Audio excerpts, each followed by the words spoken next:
Hello friends, this is your friend back with a new fanfic. What if Naruto's mission changed the lives of Sakura and Hinata? Episode 2. If you like this story, don't forget to like, share, and subscribe, and leave your thoughts in the comments. Now, let's start. Seduction. Why? Naruto could not understand why Tenten suggested that to be a way of payback, since it was more for the people that liked. Oh, crap, I did say that I liked him. There was silence as this set in her mind. Then, how exactly am I supposed to seduce this guy? I don't even think he can be seduced. Really? Could Uchiha Sasuke be flustered by anything? A devilish smile spread across Tenten's face. This was something that Naruto was not used to seeing from someone such as Tenten. She liked this kind of thing apparently. Do you know why we're in a store that sells girls' underwear, Naruto? The blonde shivered at the thought. There's no way in hell that you'll get me into girls' underwear. That's going too far. Tenten shrugged. It's a good way for seduction. Then again, I guess Uzumaki Naruto is too scared to take up a challenge. The brunette sighed and was about to exit the compartment when Naruto's hand made a snatch at her shoulder. Uzumaki Naruto never backs down from a challenge. She quickly pulled Tenten back into the dressing compartment. So, what type of underwear? You're buying. I can seduce, but I need ideas. Tell me everything right here, right now. She said rapidly. Whenever someone said that Naruto wouldn't be up to the challenge, it got her riled up. Uchiha Sasuke. You better be ready for me when I get back from this hell, because I'm going all out on this just to get back at you for being mean to me. Naruto and Tenten exited the underwear store that they had been in and ran into Ino, Sakura, and Hinata when coming out. The two girly girls glanced down at the new bag amongst the other two in Naruto's hands and backed up to her red face. Looks like Naru-chan got pretty undergarments for her boyfriend, teased Ino as she giggled to herself. Sakura and Hinata looked at one another before the pink-haired female giggled as well, and the Hyuga blushed at the comment. Naruto felt embarrassed and wanted to hide, but Tenten placed a hand on her shoulder to keep her where she was. The female quickly spoke to the other three. Naruto needs girl underwear just like any girl would.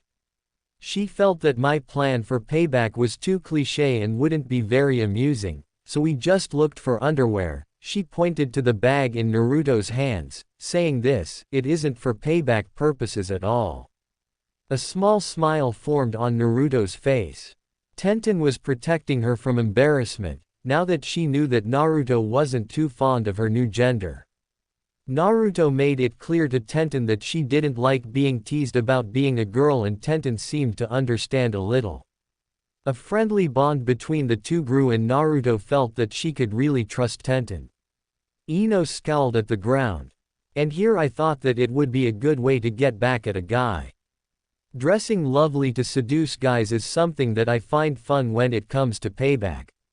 The pink-haired female rolled her eyes and crossed her arms over her chest, glancing at the clothing that Ino wore that showed almost all of her skin.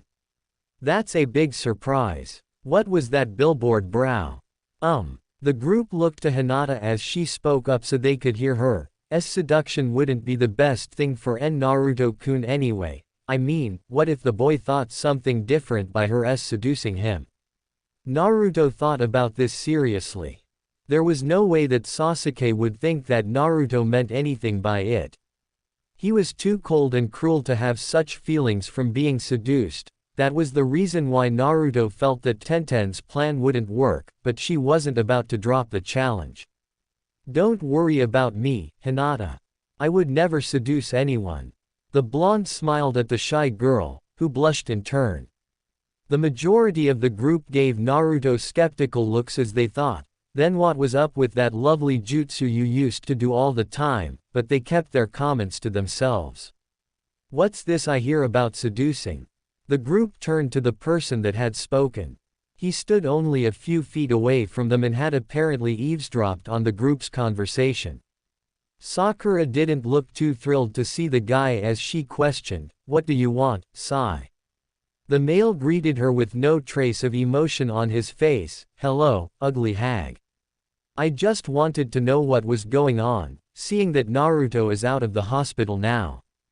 Why is it that I'm the last to find this out?"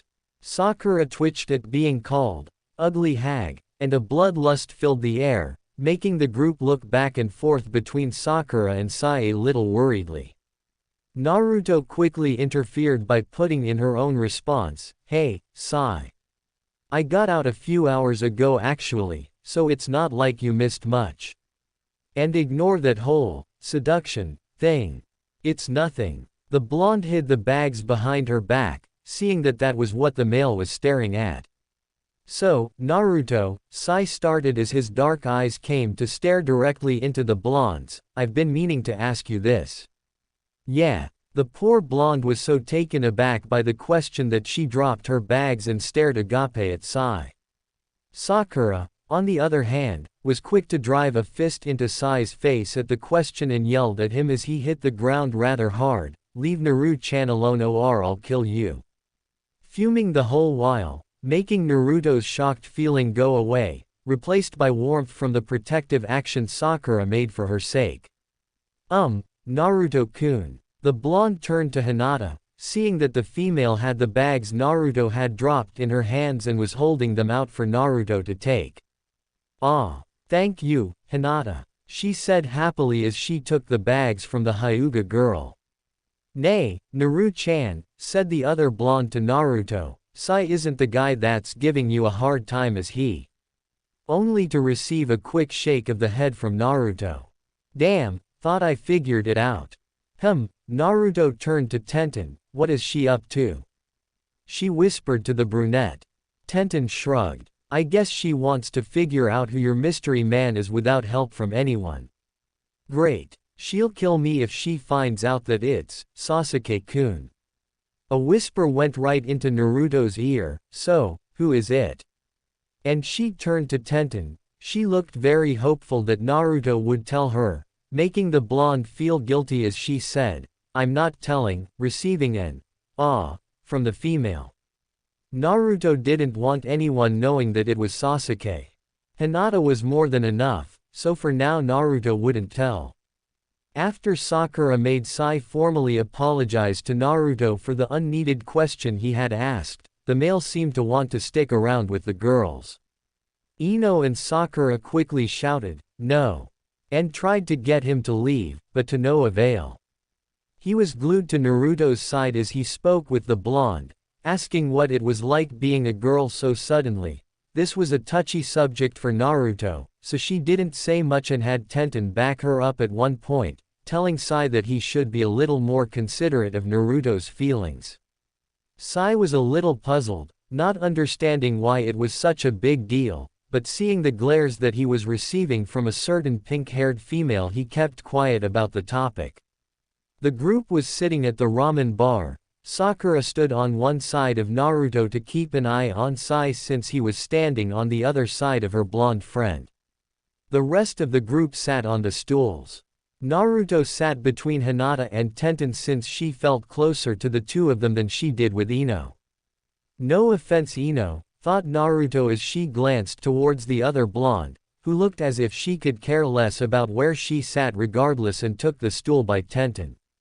The group wanted to spoil Naruto and decided to take her to the ramen bar since all of them finally figured out that the blonde was having problems with the process of being a girl. It was no surprise to the girl portion of the group since it was obvious that it's not easy being a girl, said the long, blonde-haired female, who was quickly nudged in the ribs by Tenten and told that she wasn't making the matter any better. The only thing that Naruto was sad about now, even compared to becoming a girl, was that the ramen was no longer on discount. "Hey, boss," spoke the now depressed blonde upon finding that she would have to pay full price even though it had only been a few hours since the discount had started. "Why do you no longer have the ramen on discount?" The older man scratched the back of his head, glanced about and looked Naruto in the eyes. "Well, it wasn't supposed to get out to everyone in the first place. I did the discount for you, hearing from a reliable source that you were getting out of the hospital today. but things kind of got crazy when someone picked up on the conversation. Tenten looked thoughtful. You should be thanking him, Naruto. He lost a lot because of that. The man smiled and waved his hands. No, it was my fault, not Naruto's, so it's all fine. Sai seemed to be deep in thought at what was being said and slowly questioned the man. Who is it that told you about Naruto getting out of the hospital?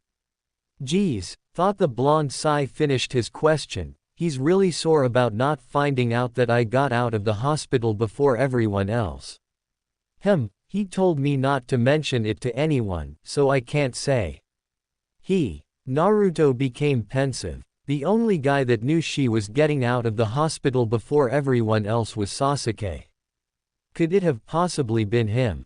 That sent her mind reeling as she had her own question that she wanted answered. Did this guy ask for you to make the discount? There was a pause as the group stared at the man, who made himself busy with making their ramen orders, not saying a thing in response. I knew it. That was why Sasuke offered to pay for my ramen, because it was on a discount. Not because he wanted to be nice and buy me ramen. The fuming blonde was more willing to get vengeance on the Uchiha now that this bit of information was revealed. Naruto? Questioned Sai suddenly as he glanced off into the streets of Konoha. I'm interested by something, about when you were talking about seduction. He turned back to eye Naruto, seeing that he had gotten the attention of the girls as well. Could you really pull off something like that? What's that supposed to mean? Growled the blonde. You don't think I could, do you? Sai gave a small smile to this. I believe that you could. I mean, you had that lovely jutsu, but can you do it when you're not pretending to be a girl, since you really are one now? He gave a pause for Naruto to think this over in her head. I want to make a bet that you can't flirt with a guy for, how about, 1 hour? Naruto's azure eyes looked dead into Sai's. Are you willing to make this bet, Naruto? All the other girls chattered to one another about this. Sakura, against the idea, being more protective over Naruto, and Ino, for the idea, thinking that it would be fun to watch Naruto flirt with a guy, argued over the matter with one another about it. Hinata whispered shyly to Naruto that it could be dangerous to do something like that, also being one to protect Naruto, and Tenten, all for the idea like Ino, whispering in the blonde's other ear that it would give her practice for when she seduced the guy they had talked about earlier. Sai gave a slight smirk to Naruto as he asked teasingly, is Uzumaki Naruto afraid that she would lose the bet? Naruto shot off the stool and faced Sai hotly, growling under her breath, what do I get if I win? Sakura groaned and placed her head into her hands as Hinata looked down at the ground a little disappointed. Ino and Tenten cheered the blonde on and laughed with one another as they thought of how this was going to play out. The smirk on Sai's face grew as he said with a bit of bliss in his voice, for 1 month, I'll pay for your ramen when you come to the ramen bar, whatever time you want me to. The look on Naruto's face was full of pleasure as she stuttered, a month of FF-free ramen.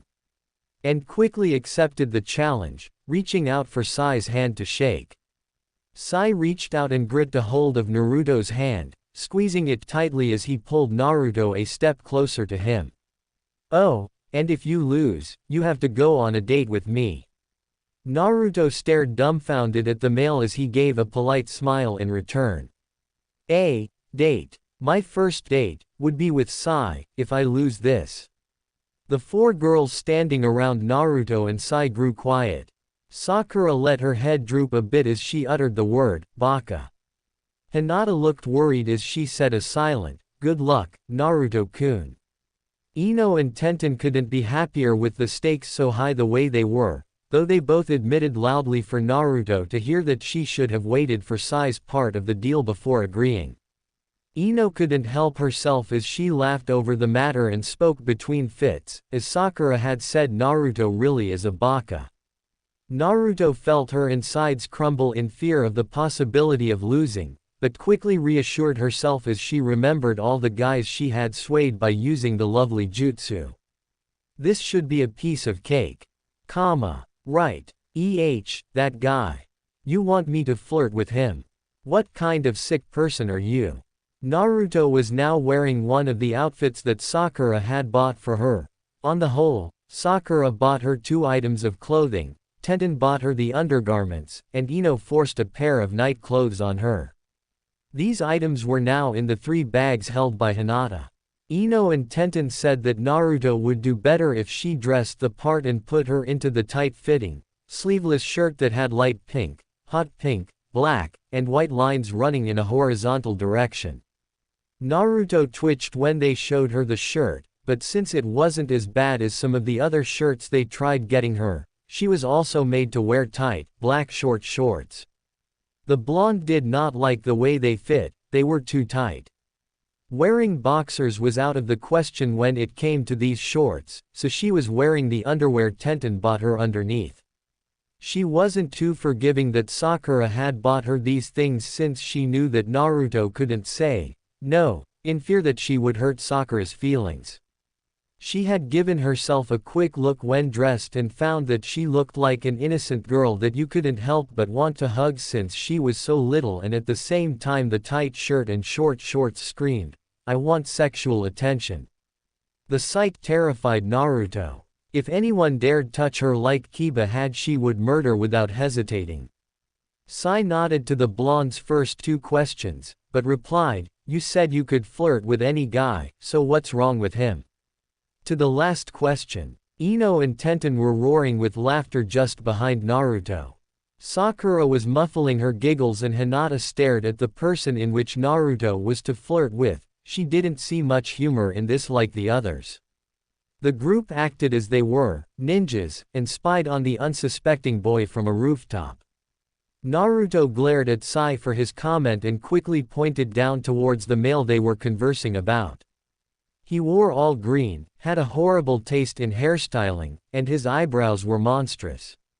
"What's not wrong with Rock Lee? Don't let him hear you, Naruto," Tenten said behind tears of laughter, trying to keep quiet herself. "He might find out what we're doing if you yell." "Sure you don't want to back out?" spoke an almost concerned Sakura between giggles as she watched the male from where they stood. Ino and Tenten shushed Sakura. They wanted to be entertained and they wouldn't be able to if Sakura tried getting Naruto to chicken out. Hinata stood by Naruto's side, watching worriedly as the blonde's expression grew very serious at the question Sakura had asked. Uzumaki Naruto doesn't back down from a challenge. The 3 girls acted like they were about to bust a gut and held onto their stomachs for dear life. "Be careful, Naruto-kun," spoke the Hyuga female in a comforting voice as Ino and Tenten tried pushing Naruto off the roof to go flirt with the guy. They couldn't be patient any longer. The blonde growled at the 2 girls, thanked Hinata, looked at Sakura a little mournfully and gave Sai the evil eye before she hopped down from the rooftop into the streets of Konoha. "What have I gotten myself into now?" Seeing Lee only a little ways away, Naruto shivered at the thought of flirting with him, but chased after him regardless. Hopefully a month's worth of ramen would be worth it. I'm doing the same thing as the lovely jutsu. What would I do while in the lovely jutsu? For some reason Naruto's thought process while in the lovely jutsu was different compared to being in her normal form. Maybe it boosted her confidence. "Hey," Naruto called out to the male, but remembered she was supposed to be flirting and quickly changed her voice to sound cutesy like a girl. "Oh, Rock Lee." And grabbed the back of his green vest when she came up to him, tugging lightly. Her mind started whirling and felt as if it made clicking sounds when she thought of ideas as to what she could do when the male turned to her and politely greeted her, "Oh, hello Naruto-kun." Then he looked horrified. "I mean, Naruto-chan, or. Naruto quickly interrupted him, "You can call me anything you want. I don't mind," and gave him an obvious, "I want you," look. I couldn't help but notice how Naruto felt like she was about to gag, but refrained from doing so. "How lovely you looked today." She had changed the sound of her voice again to a seductive sound. "Oh, my God. I'm going to be sick. And I can't run away and transform because I'm not in the lovely jutsu. Plus, I'm in a bet.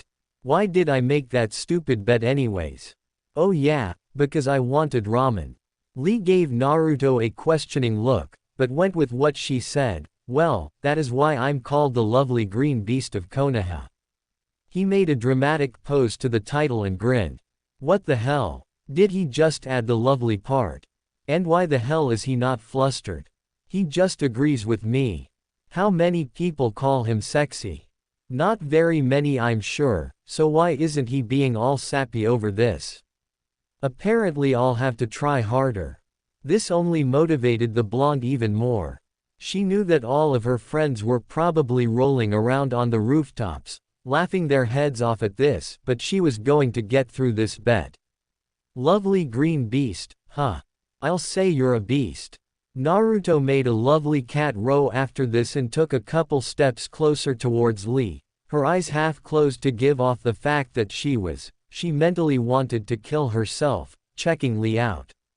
This seemed to confuse Lee again as he slowly asked Naruto, "Are you feeling okay, Naruto-chan?"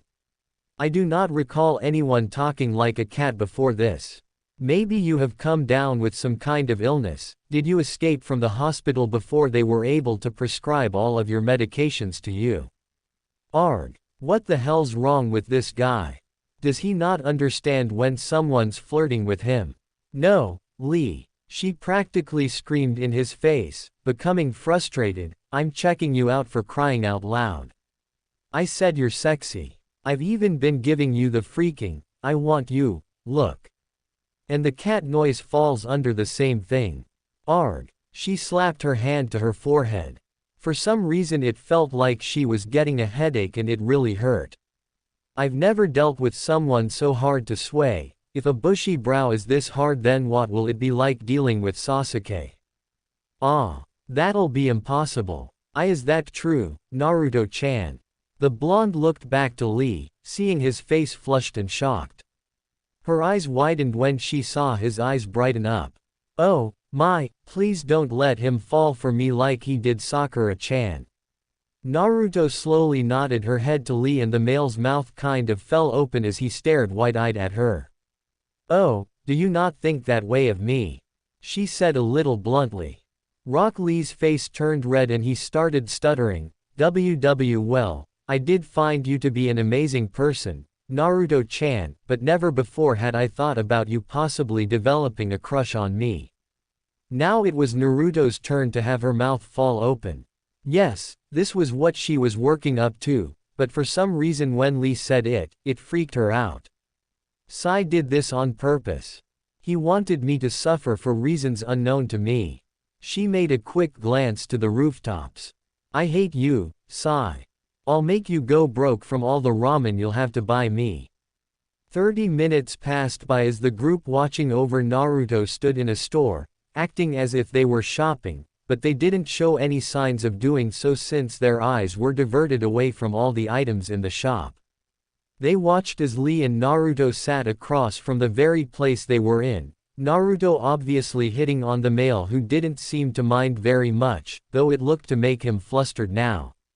They could tell how much it disturbed Naruto to be doing this, and 3 of the 4 girls had to fight back the laughter, while Hinata and Sai watched on rather seriously.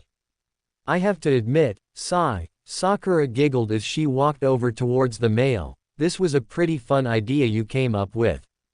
She grinned at him, but found that he was way into what Lee and Naruto were doing to respond. Sai glanced towards her, then shot his eyes back at Naruto. I was sure this would have been harder for her, she's doing better than I thought. The pink-haired female could tell he was being serious. Do you want to go out with Naru-chan? The question remained unanswered as Sai spoke. They're leaving, which sent Ino and Tenten into a frenzy. Ino jumped up and down, excitedly speaking, Yada. I couldn't stand being in here anymore. As she practically ran out of the store with Tenten on her heels. Sai stalked off after them. Sakura-chan, are you okay? Questioned Hinata worriedly when seeing Sakura stare off after the male. Huh, oh, yeah, I'm fine, Hinata. Sakura smiled and nodded to the door, suggesting they go too. Hinata gave her a shy nod and walked off after the rest of the group, with Sakura following not too far behind. Where the hell is Sakura and the dove? For the past 10 minutes Uchiha Sasuke had searched the streets for the two girls and had yet to find them, making his uneasy feelings grow. His eyes scanned the street frantically for Naruto. Maybe he should have left his house sooner and followed the two girls, but that would have been too much. But if anything had happened to Naruto again, he wouldn't be able to forgive himself. That's when blonde hair met with Sasuke's eyes as he saw Naru. What the hell is she dressed in? Why is she with him? He quickly shook his head, thinking there was no way that they were doing anything more than just talking. It was Rock Lee, for crying out loud. What would Naruto possibly see in him? Sasuke flushed when he realized something. He was jealous. Just because Naruto looked happier with someone like Lee than she did when she was around him.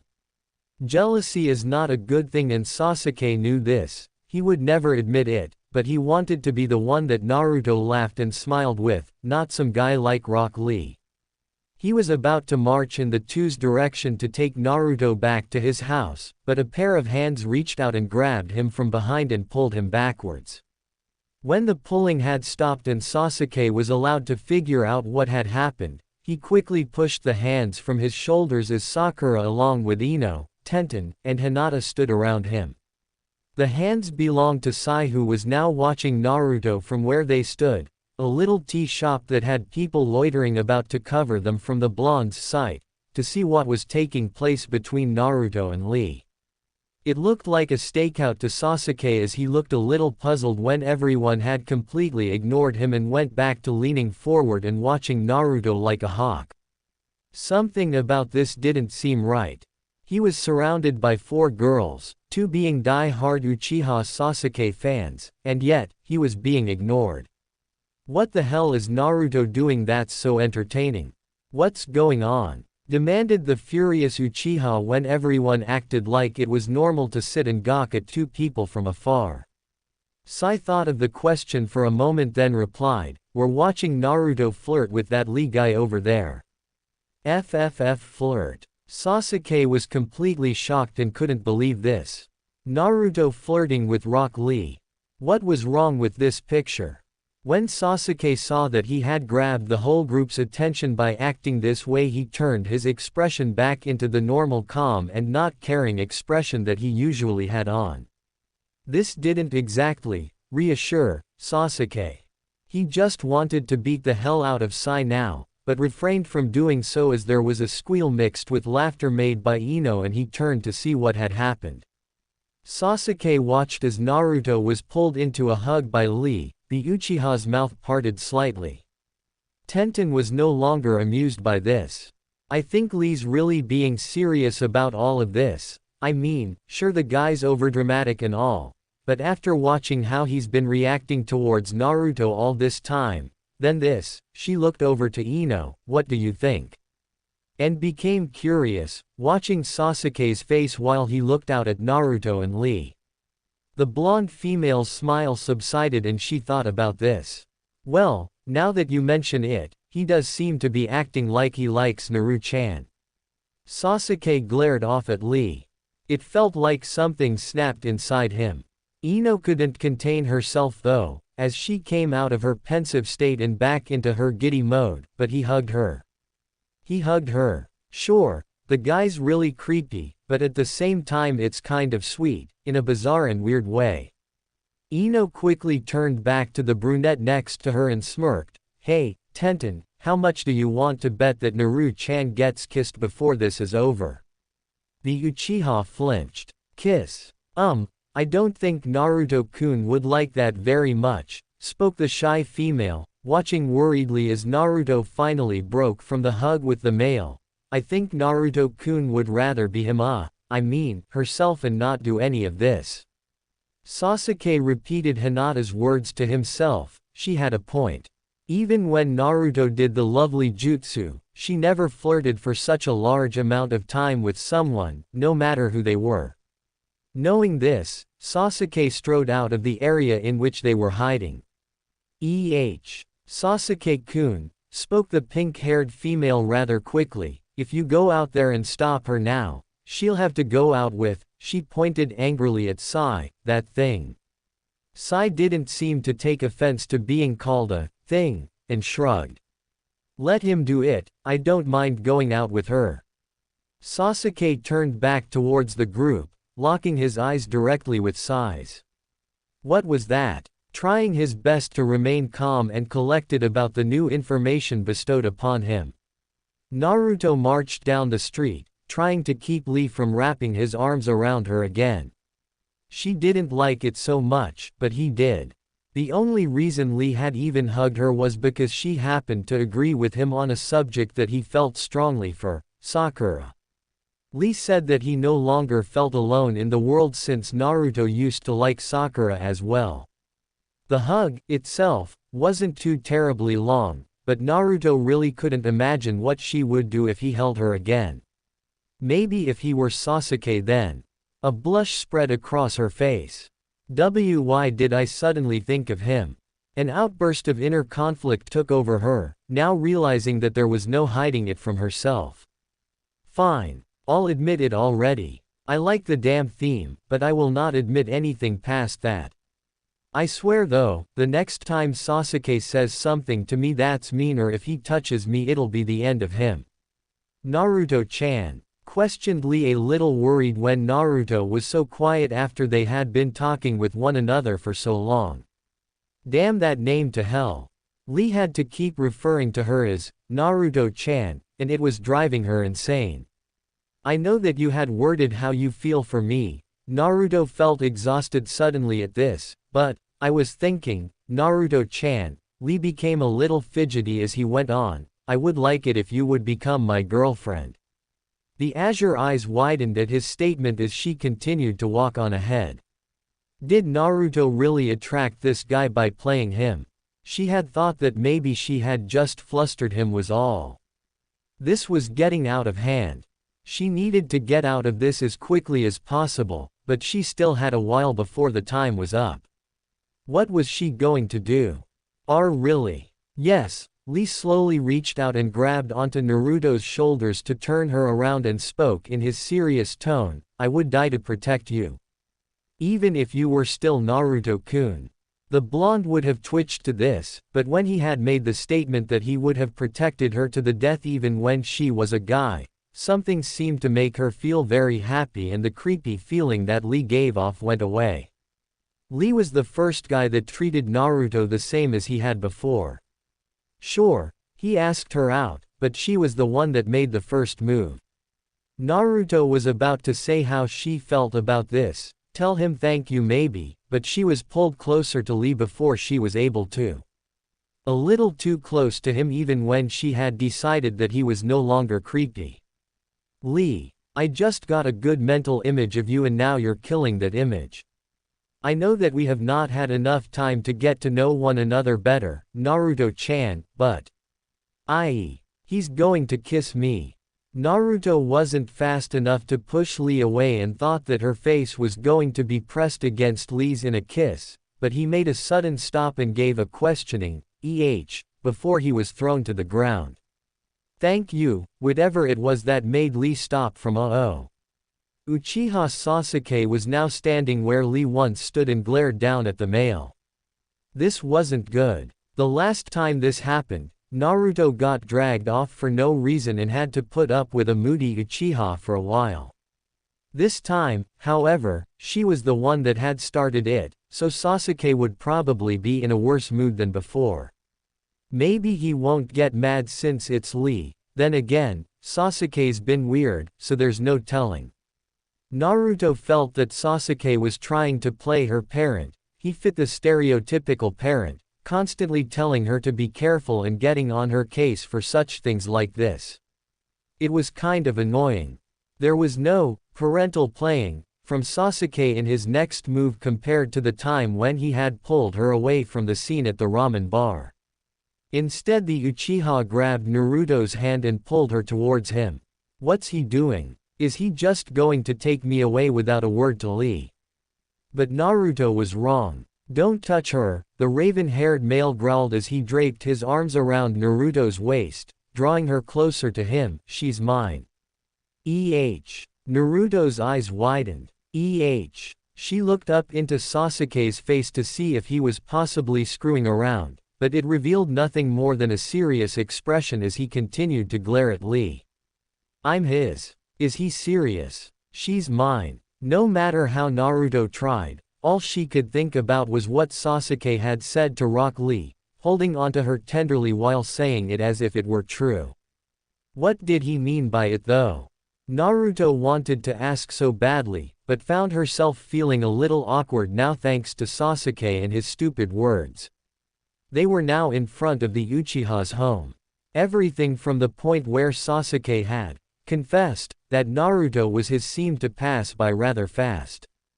Naruto had been so dumbstruck at what had been said and didn't give a single thought to anything that had recently been important when seeing her group of friends that had been monitoring her progress with Rock Lee. She only remembered gathering her belongings from Hinata and leaving the group with a quick farewell since Sasuke obviously wanted to get home before anyone was able to comment on anything. The reality of it all hit Naruto suddenly at the thought of the Uchiha possibly being upset with her. He never acted out of character with her unless she had done something that seriously pissed him off. She stole a quick glance in Sasuke's direction to see if her hunch was correct, but he looked anything but angry, very nonchalant in fact. The look reminded Naruto of Sai. Sai. Oh, and if you lose, you have to go on a date with me.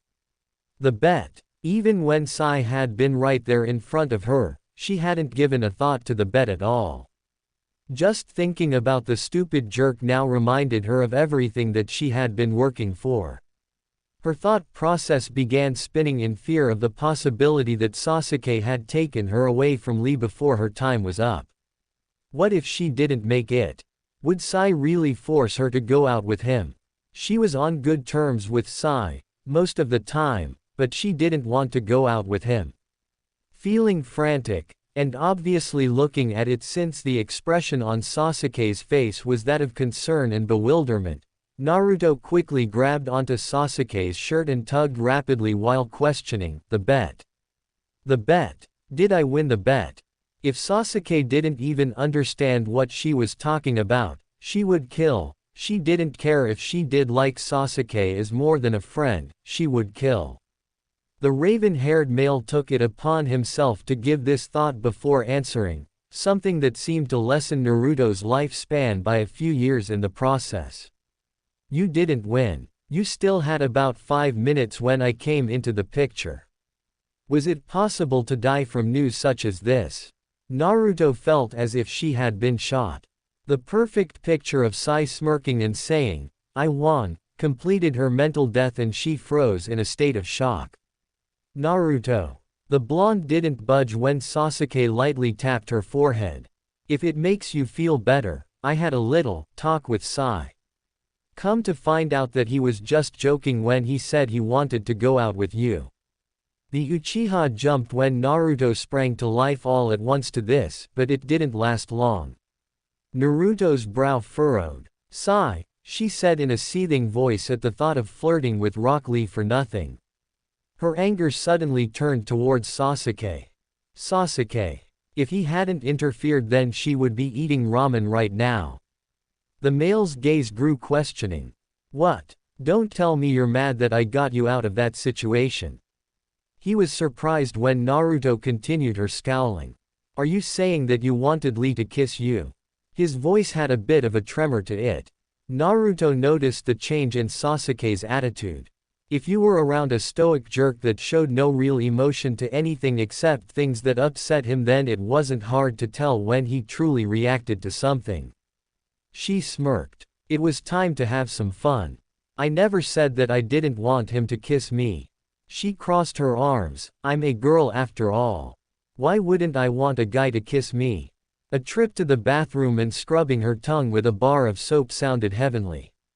To think that Naruto admitted she was a girl. I'll never be able to respect myself ever again. But it would all be worth it when seeing Sasuke's expression. If said Uchiha was a kettle of water, he would be at boiling point. He obviously didn't even care if Naruto considered herself a girl, something that Naruto wouldn't normally do, therefore shouldn't he be worried? The blonde felt that she should point this out, but wasn't given a chance to do so. When are you going to realize that what you're doing can be dangerous and hurt you? Naruto found her shoulders in Sasuke's hands and he gripped tightly as if trying to hurt her. Not every guy is going to be nice to you like Lee. What if it was someone else that could have had harmful intentions? Naruto shoved his hands off her shoulders. Like you. You're being the perfect example for people like that. For some reason after Naruto had become a girl, Sasuke became a bigger jerk. She wondered if maybe he didn't realize this and wanted to tell him because she didn't like him treating her this way. She would rather him treat her the way he had when in front of Rock Lee. The Uchiha's brow furrowed over his eyes. He was not happy at all with what Naruto had just said and she was glad. He shouldn't be happy at a remark like that. Well, you need to quit being stupid and use your head for once in your life. Saint stupid. Was that how Sasuke always saw her? Being stupid, then waiting in the background to save her from humiliation, followed up by rubbing it in her face that she was stupid. It was like this was his life goal or something. You're the one being stupid. You've been acting so weird every single time another guy gets near me when he's my friend. You act like you're jealous or something. Jealous. Could Sasuke really be jealous? The words pierced into the raven-haired male, looking as if they truly did stab him, but he quickly pulled himself back together. I don't get jealous, he growled at Naruto. Going on, he poked her forehead, speaking slowly, suggesting that Naruto wouldn't get it if he spoke at a normal pace. Jaime-chan. The air seemed to grow chilly as Naruto's expression remained unmoved by the title. She stood there, looking Sasuke in the eyes as her lips curled up into a smile. Excuse me, and she grabbed the bags of clothing that Sakura, Ino, and Tenten had bought her and dashed for the bathroom. Payback time, Tem. Naruto. Sasuke watched perplexed as the blonde didn't come back at him yelling, throwing a fit, cursing, or doing anything Naruto normally did. Was she sick? She didn't even call him Tem. Something was up and he didn't like it. Come to think of it, she did consider herself a girl before. What if? Wait, what if she finds an interest in? Sasuke quickly stopped himself, feeling embarrassed. What am I thinking? This is really serious. She could end up liking someone that could be very bad for her. A picture of Sai and Kiba fit this image of what Sasuke thought to be someone unfit for Naruto, followed by the familiar faces of every male in Konoha that Sasuke knew. He couldn't trust any of them. Sai would prove to be Sasuke's main concern from the large group of guys. He felt that there really was something between Naruto and Sai. Sai had taken Sasuke's place when he had been with Orochimaru after all, and the two had all of that bonding time while he was away. This upset the Uchiha greatly. But what Sasuke couldn't get was what Sai said to him before he got a chance to smash his face in for making such a bet with Naruto. I'll make a deal with you, Sasuke-kun. I won't go out with Naruto if you go out there and say that she's yours. Say it in front of Lee and Naruto and I'll drop the whole bet. What Sasuke couldn't figure out from this was why Sai would tell him this when Sai had mentioned that he didn't mind going out with Naruto. And then when Sasuke went and said that Naruto was his, Naruto never commented on it. She didn't even get mad like he thought she would. Were the two of them trying to confuse him, because it was working? Oh, Sasuke-kun. Called what Sasuke believed to be Naruto's voice, but it sounded girly and sexy. His thought process seemed to vanish. I love you, Sasuke-kun. Why does that seem so familiar? And just like that, it was Naruto that I was kissing in my dream. Coming to realize that it was indeed Naruto that he had been kissing in his dream that morning seemed to confirm how Sasuke felt about the blonde. He now knew that everything he did wasn't because he was worried about her as a friend, but something more. He had given this thought before, but didn't want to group himself with the likes of Sire Kiba. What got to him even more was the fact that he had these feelings even before Naruto had become a girl. He quickly waved these thoughts away as he inched his way to the bathroom door, feeling very hesitant to be near it, afraid that Naruto was about to try something very sneaky. What it was, he wasn't sure of, but if it consisted of Naruto calling him Sasuke-kun, then it wasn't good. What do you want? He made no move to open the door. Last time that happened, he saw something that he didn't need to see. Come in here. I need to ask you something, spoke the girly voice that was Naruto. The Uchiha sighed and reluctantly twisted the knob, opening the door rather slowly before entering. What is? His mouth fell ajar before he got a chance to finish. There stood Naruto, in front of the mirror and looking over herself, wearing nothing but underwear, girl's underwear. What the hell am I thinking? He somehow found a form of resistance and made his eyes divert their attention a little higher only to regret this as well. He noticed the back of Naruto's bra undone and one of the straps on her shoulder slipped down her arm. You would think that this wouldn't cause the Uchiha any more excitement than when he had seen Naruto with nothing on at all, but for some reason this turned him on even more as he stood there with his mouth hanging open from the shock. Maybe it was the fact that Naruto wanted Sasuke for something while dressed like this. What the hell would she want while like this? She couldn't possibly. Sasuke felt his face flush. No, Naruto isn't like that. She would never. In an attempt to drive sexual thoughts from his mind, he tried to say something, anything, but nothing would come out of his mouth. Was it possible to have your vocal cords snap at this kind of sight?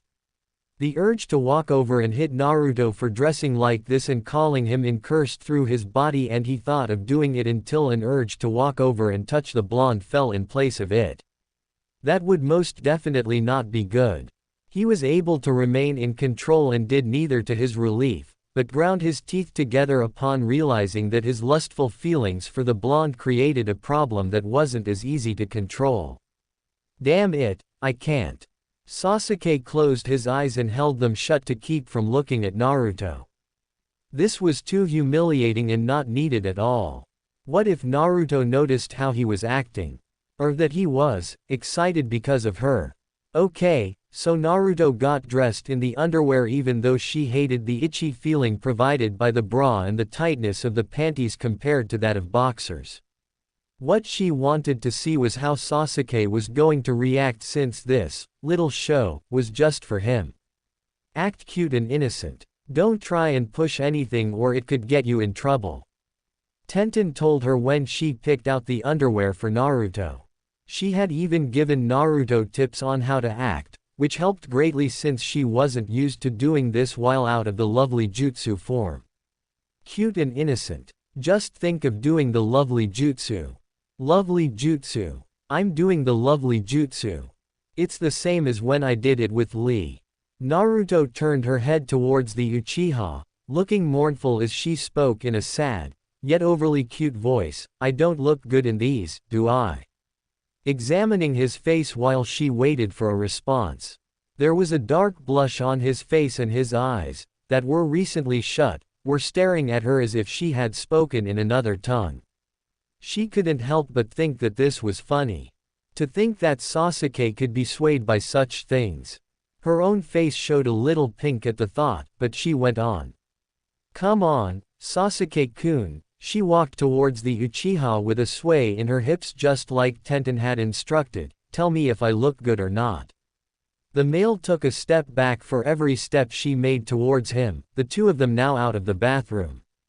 He remained silent to further Naruto's bliss. Ha, I've got him. He's completely baffled. I guess I'm not so bad at this after all. Another bit of advice popped up in her head that Tenten had said, don't let on that you know he's flustered. This was too easy. Naruto was doing better with Sasuke compared to the time with Lee. Then again, Naruto wasn't in lovely lingerie when dealing with Lee. What's wrong, Sasuke-kun? Naruto allowed for her eyes to grow misty. Do you not like the way I look? Is that why you're avoiding me? She had walked Sasuke into a wall and tried hard not to lose composure and laugh. What are you doing? Uchiha's voice struggled not to break. Me. The blonde let her flat chest just barely touch Sasuke and felt him tense up. She smiled. Well, since everyone wants Haim-chan, her smile became menacing when she uttered the word, to be girly then by all means, let Haim-chan be girly. You, started the Uchiha with difficulty as Naruto wrapped her arms behind his back, slowly pressing their bodies closer, just wanted to get back at me for calling you that stupid name. The female faked the innocence again. Why would I want to get back at you for anything, Sasuke-kun? And watched as Sasuke's face twisted in a mixture of anger and embarrassment. The space between the two of them that was no longer existent allowed for Naruto to feel the heat coming from Sasuke's body, reassuring her that he was suffering because of her little act. Good. He should be suffering after all he's done to me. I'm having a little problem though. You see, she slowly backed up a step and turned around. I can't reach the back of my bra to snap it together. It wasn't a lie since Naruto really did have a problem with the annoying undergarment. She slowly pulled up the strap that lay limp on her arm to give off a lovely feel for the motion. Please do this for me, I can't do it all by myself, and if it doesn't get snapped then, the whole thing might fall off and reveal everything.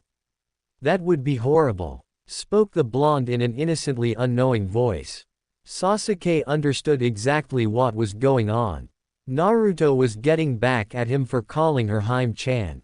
Why didn't she just tell him that she hated the name? He was suffering dearly from it and held onto the last sliver of control he had for her sake. It pained him to do so, realizing that his excitement turned into desire. If she touched him again or vice versa, he would end up doing something he would regret.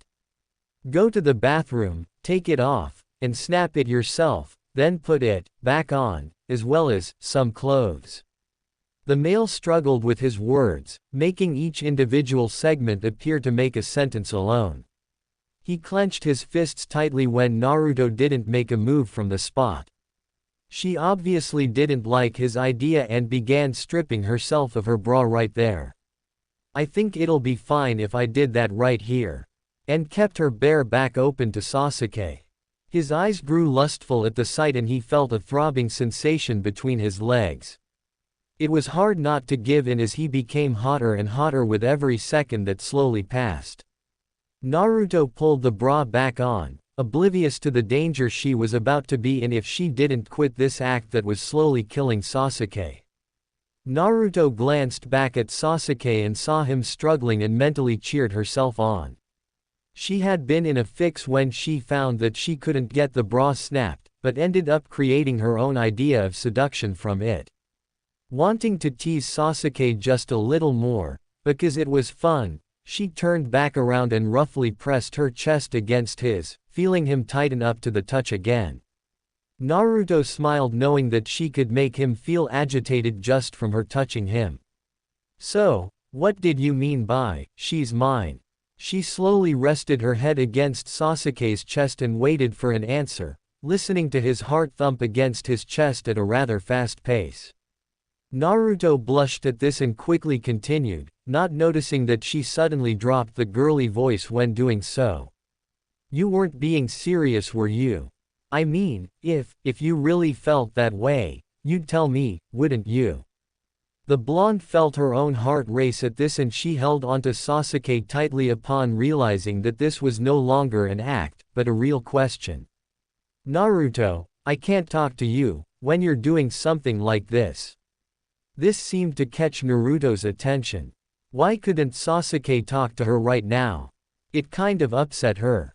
Was he just trying to run away from this topic like he did everything else? Payback mode again, you heartless jerk. Very slowly and cautiously, Naruto drew her hips up against Sasuke's and stopped. When doing this she came to feel something against her. Time froze. Naruto felt her body grow ice cold when realizing what she felt against her. Is he horny? This scared the hell out of Naruto. Not only had she flustered him, but she made him horny. Was that a possible thing to do to someone as stoic as Sasuke? Feeling this part of his body against hers caused the familiar heat between her legs to heighten to an aroused state that she didn't want. SSS Sasuke, stuttered the blonde nervously, and a pair of hands lightly grabbed onto her shoulders and began squeezing them as the male exhaled rather heavily compared to that of normal breathing. Now understanding what Tenten meant by, "Don't push anything or it could get you in trouble," Naruto frantically pushed the Uchiha's hands off of her and backed up. "DDD, don't touch me," she shouted as she attempted to run back into the bathroom. She didn't want her seducing to make him go this far. She had just wanted a little laugh for everything he had done to her. Now all she wanted was to hide in the bathroom and never come out because of her fear towards the male in this state, but Sasuke had some motive now and quickly copied her movements. Just as Naruto reached out for the knob to open the bathroom door, Sasuke grabbed both of her arms from behind and forced her to turn around. She soon found herself pushed against the door, his body now pushed against hers, mirroring the way she had done. He pressed his hips hard against hers and she struggled not to make a sound, both from the pain, she blushed, and the pleasure of the touch. She looked up into Sasuke's face, feeling that she should be worried about her well-being now. The male's eyes flashed back at her and he whispered angrily, "After all the things you just did, you expect me not to touch you?" His voice no longer struggling to hold back the aroused tone he had been hiding from the blonde. What the hell does that mean? She was very freaked out now. Before Naruto was able to stop herself, she kneed him where she knew it would hurt and went on in a rant of new names for the Uchiha: lech, pervert, molester, rapist, and watched as he quickly let go of her and buckled down from the pain of where she kneed him, quietly cursing her as he did. "He's going to rape me. What the hell's wrong with him? I didn't think he was this kind of person. Another closet pervert." When Naruto was sure that he wouldn't be getting up anytime soon, she made a run for the front door. She went to yank it open, but found that it wouldn't budge. Puzzled by this, Naruto looked up a tad and saw Sasuke's hand pushed up against the door from behind her. Holy shit, he can recover fast. She spun around to the male. How could she not hear him following behind her?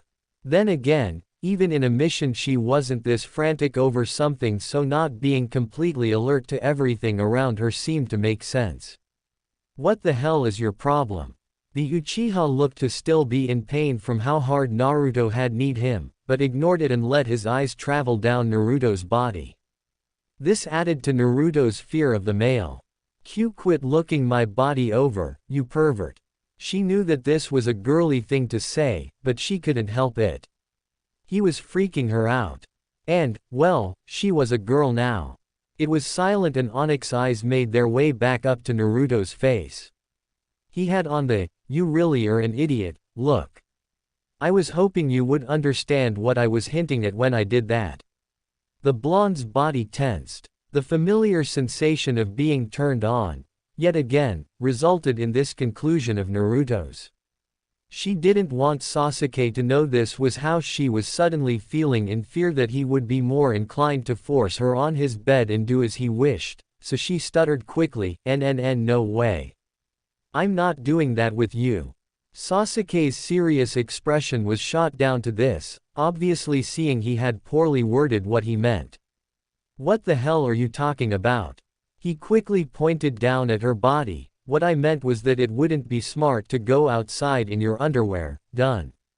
Naruto's entire body had to be red at this. Could someone die of embarrassment?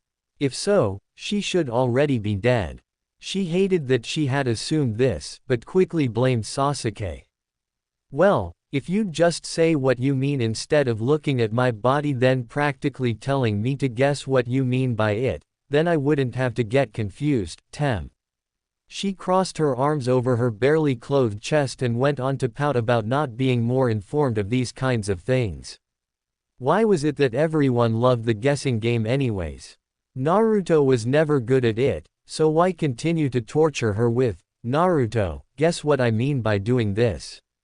Knowing that she wouldn't get it and probably take it in a bad way, not that she ever meant to take things in a bad way. The aroused state that the Uchiha was previously suffering had calmed in their argument as well as the pain from Naruto literally hitting below the belt, and he felt some sense return to him, but was sore that Naruto didn't seem to care much about what had happened. She needed a form of punishment.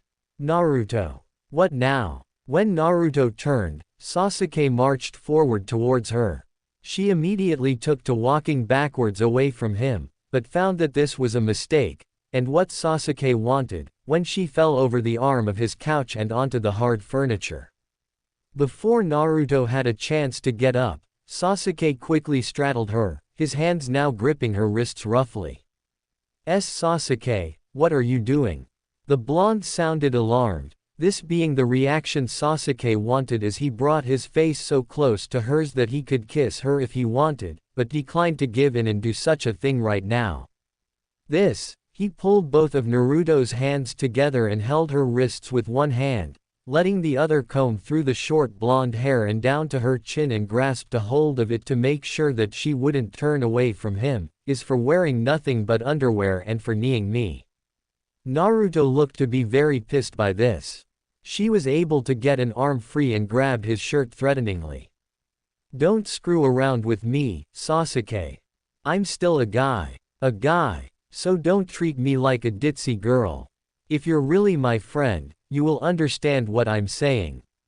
Sasuke blinked a couple times and got the hint. He pulled himself off of her and allowed her to get up.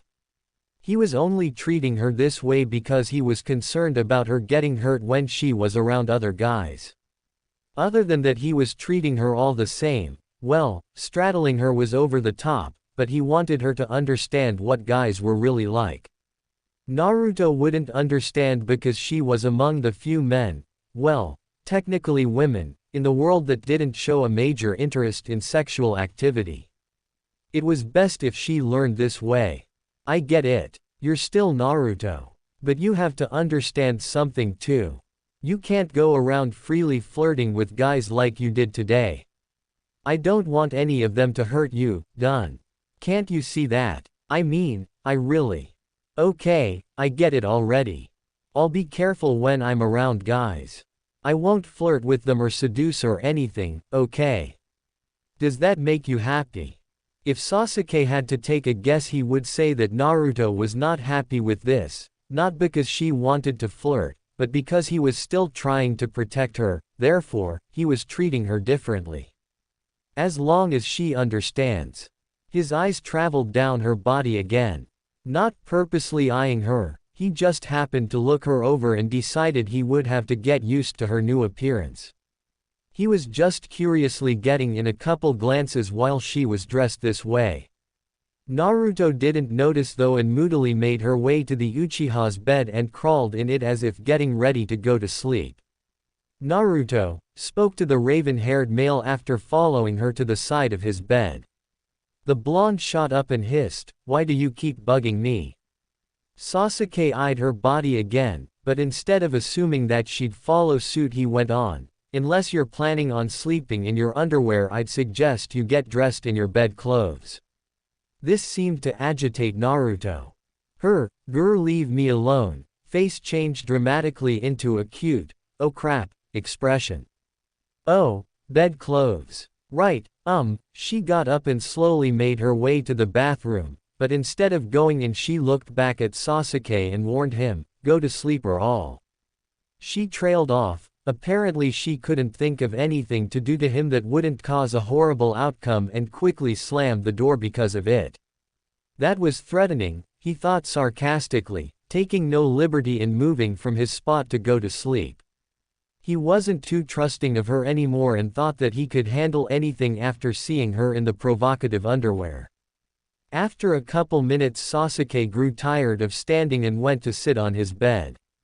Why did Naruto have to take so long to get dressed for bed? Was it really that hard to do as a girl? The bathroom door opened not too long after this thought and Naruto slowly exited. Sasuke saw why she wanted for him to be asleep. She was wearing silky pajamas that she obviously got while shopping with the girls. On the whole it looked to be something that a female would wear to stimulate excitement in her partner. Sasuke swallowed hard at the thought. He found the clothing to be lovely on Naruto, but Naruto's face said otherwise when she looked down at herself in disgust. Exactly why did she get all of these things if she didn't like them? Weren't people supposed to buy things they like? The Uchiha sighed, feeling defeated already. Naruto didn't need to go out with the girls anymore. They just made Naruto act strangely. It was probably their idea for Naruto to get the underwear and Sai might have told her to seduce him for amusement purposes. That made sense to Sasuke, but why she went through with it left him scratching his head in confusion. Naruto's azure eyes diverted themselves from her outfit into Sasuke's bed. Upon seeing the male sitting up and being very awake she rapidly pointed a finger at him. I said you needed to be asleep. The Uchiha shrugged and said calmly, I wanted to make sure that you didn't have anything else up your sleeves. Disbelief was written all over Naruto's face. What would make you think I would try anything after you attempted to rape me? Just the mention of the word rape choked the Uchiha. He wasn't able to respond for a second, but found his voice and growled, I wasn't going to rape you. I was teaching you a lesson so you'd never try something like that again. You were horny. Naruto practically shouted, no longer able to keep this fact from being said. The conversation no longer had a point to Sasuke now, but his face turned red. He collapsed on his side and pulled the blanket up to his shoulders and faced the opposite of Naruto. All he wanted was to go to sleep and forget everything that happened that night, but unfortunately for him, he had a problem to deal with first, Naruto. She was quiet for maybe a minute at most until something hit her. Sasuke. Onyx's eyes snapped their gaze to Naruto in annoyance. Seeing that he wouldn't be able to sleep until Naruto was, he pulled himself up to a sitting position and glowered at the blonde. What? Naruto slowly shuffled to his bed. She appeared to be a little hesitant with whatever it was that she was about to bring up, so she was quiet for a moment before going on. Where do I sleep?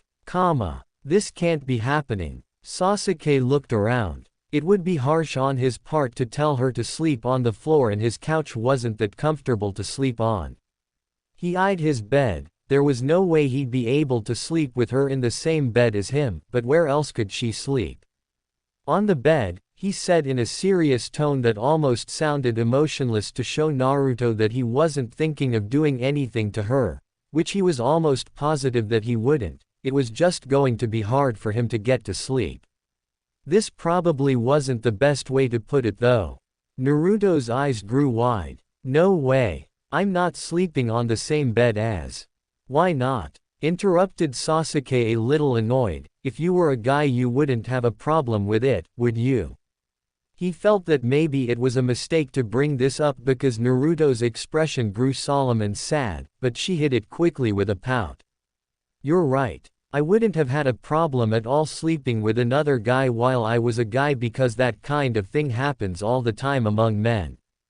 There was something about Naruto being sarcastic that really annoyed Sasuke and he reached out, grabbed one of Naruto's wrists and pulled her to lie in the bed next to him.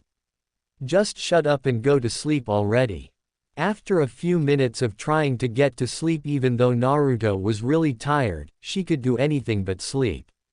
Everything that Sasuke had said dealing with her loss of manhood really bit at her, but she didn't want to say anything about it in fear of emotions getting wrapped up in it.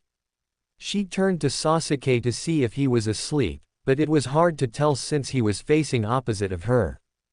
He seemed far from her reach even though he was lying right there next to her. Why did they have to be so distant with one another? It saddened the blonde even more, and she wanted to be closer to the Uchiha, but he didn't show any signs of wanting the same thing. Deciding that she didn't care whether or not he was asleep, Naruto inched over to him and rested her head against his back and lightly clutched his shirt in one hand. When she was little she never had comfort from a parent while asleep, but now that she had time with Sasuke she decided that she wanted to be selfish and embrace someone else while falling asleep. Doing this eased her mind and she was able to relax and quietly whispered a good night to Sasuke before closing her eyes and drifting off to sleep. It was quiet and dark. There was no rustling of anything in the vicinity, making Naruto feel discomforted, but at the same time very relaxed because of it. It feels like I'm floating. A throbbing pain suddenly shot through her body, starting at the area between her legs. Naruto gasped at the sensation and felt her fists tighten up from it. The pain was very similar to that time, the time she had lost her masculinity. Oh, why do I feel so sore again? Naruto. Who's that? Another wave of pain coursed through her body. It felt as if she was being torn in two, starting with the area between her legs. The blonde grit her teeth and heard a pitiful noise release itself from her throat. Someone. Just make it stop. Naruto. And who the hell is that? A number of swift footsteps were made, coming closer to Naruto, making a splashing sound. It was now that Naruto felt her entire back soaked by something. She slowly moved her hand and felt water glide past her fingers very slowly, then stopped. Where am I? I was with Sasuke, right? The footsteps made a halt by her side and the sound of someone's deep breathing entered her consciousness. Naruto wanted to know who it was, but her mind slowly began to escape her. Damn it! Two warm arms gently picked her up against a strong chest and held her tightly.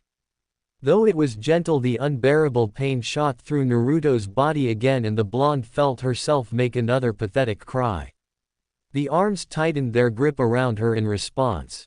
Naruto felt a forehead press against the top of her head and whoever it was exhaled heavily, whispering very sadly, "I'm sorry, Naruto.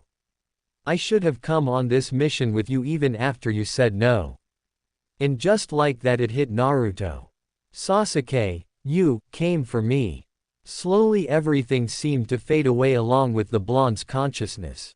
Sasuke, the soaked feeling, the pain, all of it was gone. Naruto remained in the levitated state, however, and realized she had control over her body now. Moving cautiously, she sat up and saw the very familiar dungeon that held the demon fox within her. Ever since she was put in the hospital, the demon had been kind enough, though it was mostly because Naruto's life is its life, to help her recuperate, causing it to go into a form of hibernation while healing Naruto's body. And oh, was it nice having nothing ranting on in your head 24/7. Naruto was dreading the moment when Kyuubi would finally be awakened well. It always liked to make fun of her, and now that she was a girl, Kyuubi would have many more things to tease her about. I don't think I can take much more of being a girl, especially if Kyuubi starts making fun of me for it. Did you call me or something? What do you want? Naruto's tone was that of annoyance. She wasn't too fond of being called randomly by the fox to have a little chat. Kyuubi made little movement. It seemed to still be healing her body bit by bit, but was awake.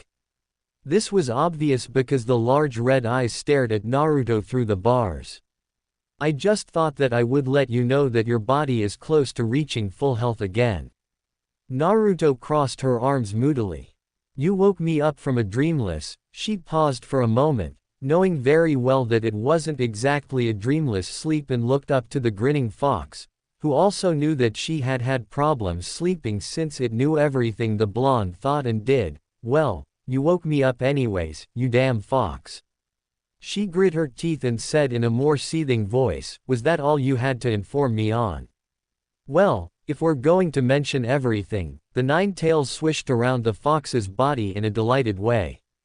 Naruto felt her face scrunch up to the demon enjoying itself right now with information that it was purposely keeping from her just to further her anger.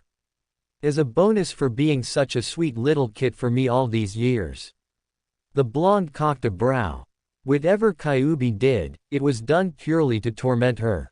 She knew it, not only from what Kyuubi said, but her voice dripped with excitement.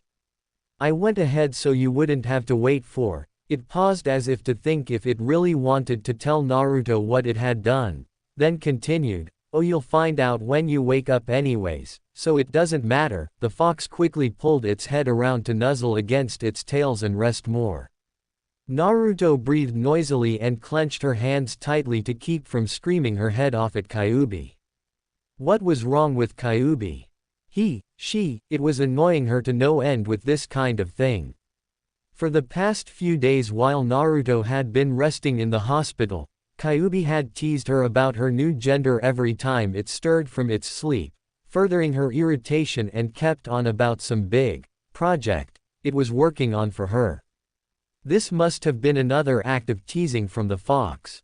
I really hate you sometimes, Kyuubi, hissed the blonde in aggravation as she let these images of the dungeon fade and fell asleep once again. Really, what was that about? And then that dream, I wonder, was Sasuke really the one that found me? Sasuke lay motionless beside Naruto, watching the upset blonde toss and turn. She had started groaning in her sleep just a few minutes before, immediately making Sasuke wake up and look at the blonde to see what was causing her discomfort, but found that nothing was harming her. Eventually Naruto started rolling left and right until she became comfortable against his chest and started mumbling something about the damn fox. The Uchiha blinked a couple times to this and sighed to be woken up yet again by Naruto. After Sasuke had fallen asleep last night, Naruto had taken the liberty to sleep against his back. He didn't mind this as much as the tossing and turning she did after the time span of an hour. The raven had woken up from it and lay awake almost the entire night until she finally found a position that was comfortable, resting her head on one of his arms and slinging an arm and leg over his body.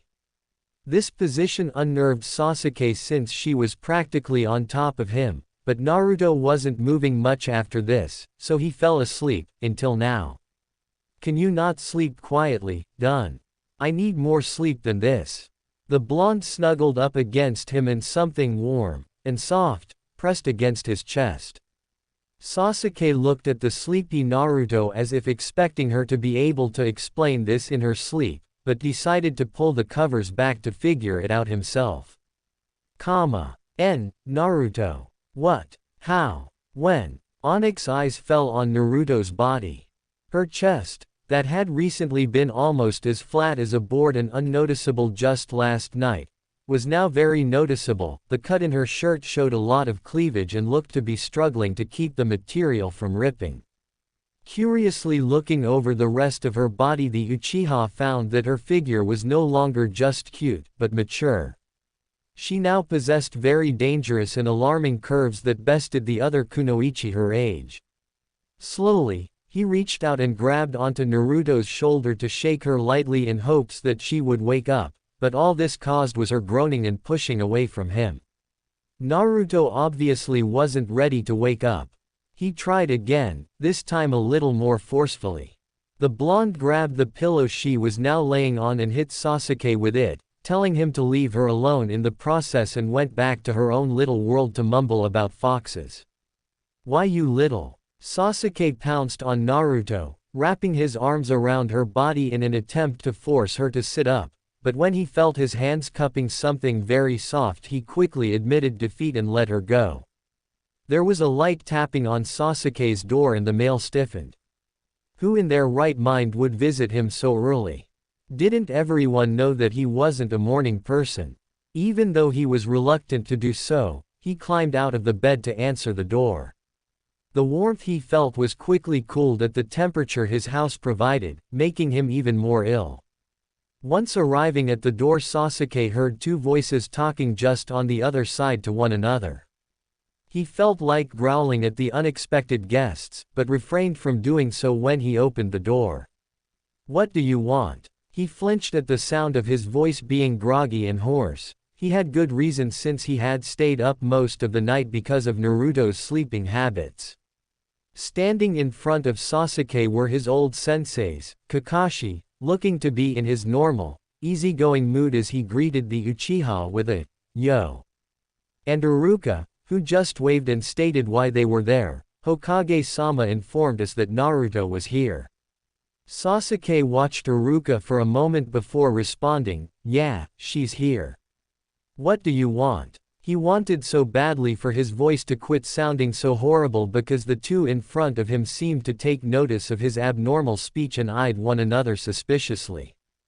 "Well, I came to see her. I've been so busy with missions and the kids at school that I couldn't see her as often as I wanted," Iruka said harmlessly while dissecting Sasuke with his eyes. It kind of annoyed the raven.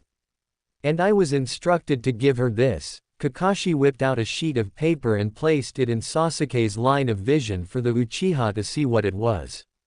Sasuke was able to read Dr. Sato's name and skimmed over a list stating Naruto's health while she was in the hospital, but couldn't continue reading since Kakashi felt that it was none of his business what the entire thing said and tucked it back into a pocket. "And like Iruka, I've been busy with missions off and on, so I haven't been able to see Naruto since she was first put into the hospital." Sasuke glared at the two. Was it really necessary to visit Naruto at such an early hour? It had to be at least 7 o'clock judging from the sky alone. "It's early, she's still asleep. I'll tell her you visited and give her the paper myself."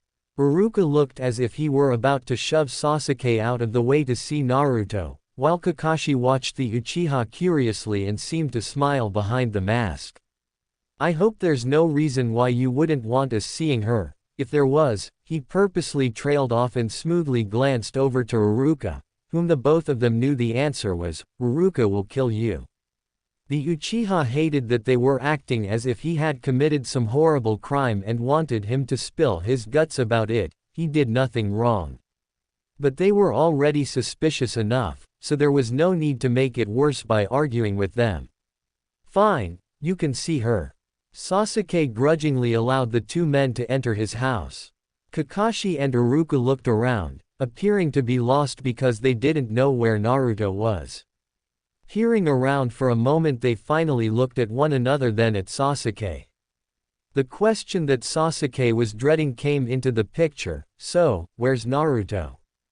And couldn't help but feel like this wasn't going to end so well. My room." It was silent as Iruka looked appalled at the thought, and the whirling of Kakashi's mind going to work at the statement was almost audible. "Really?" The older man's tone was calm and cool before going on more curiously, "Being a gentleman and giving the lady your bed." There was no response to this. Sasuke knew there was a grin through Kakashi's mask. It was so obvious just by looking into the one revealed eye.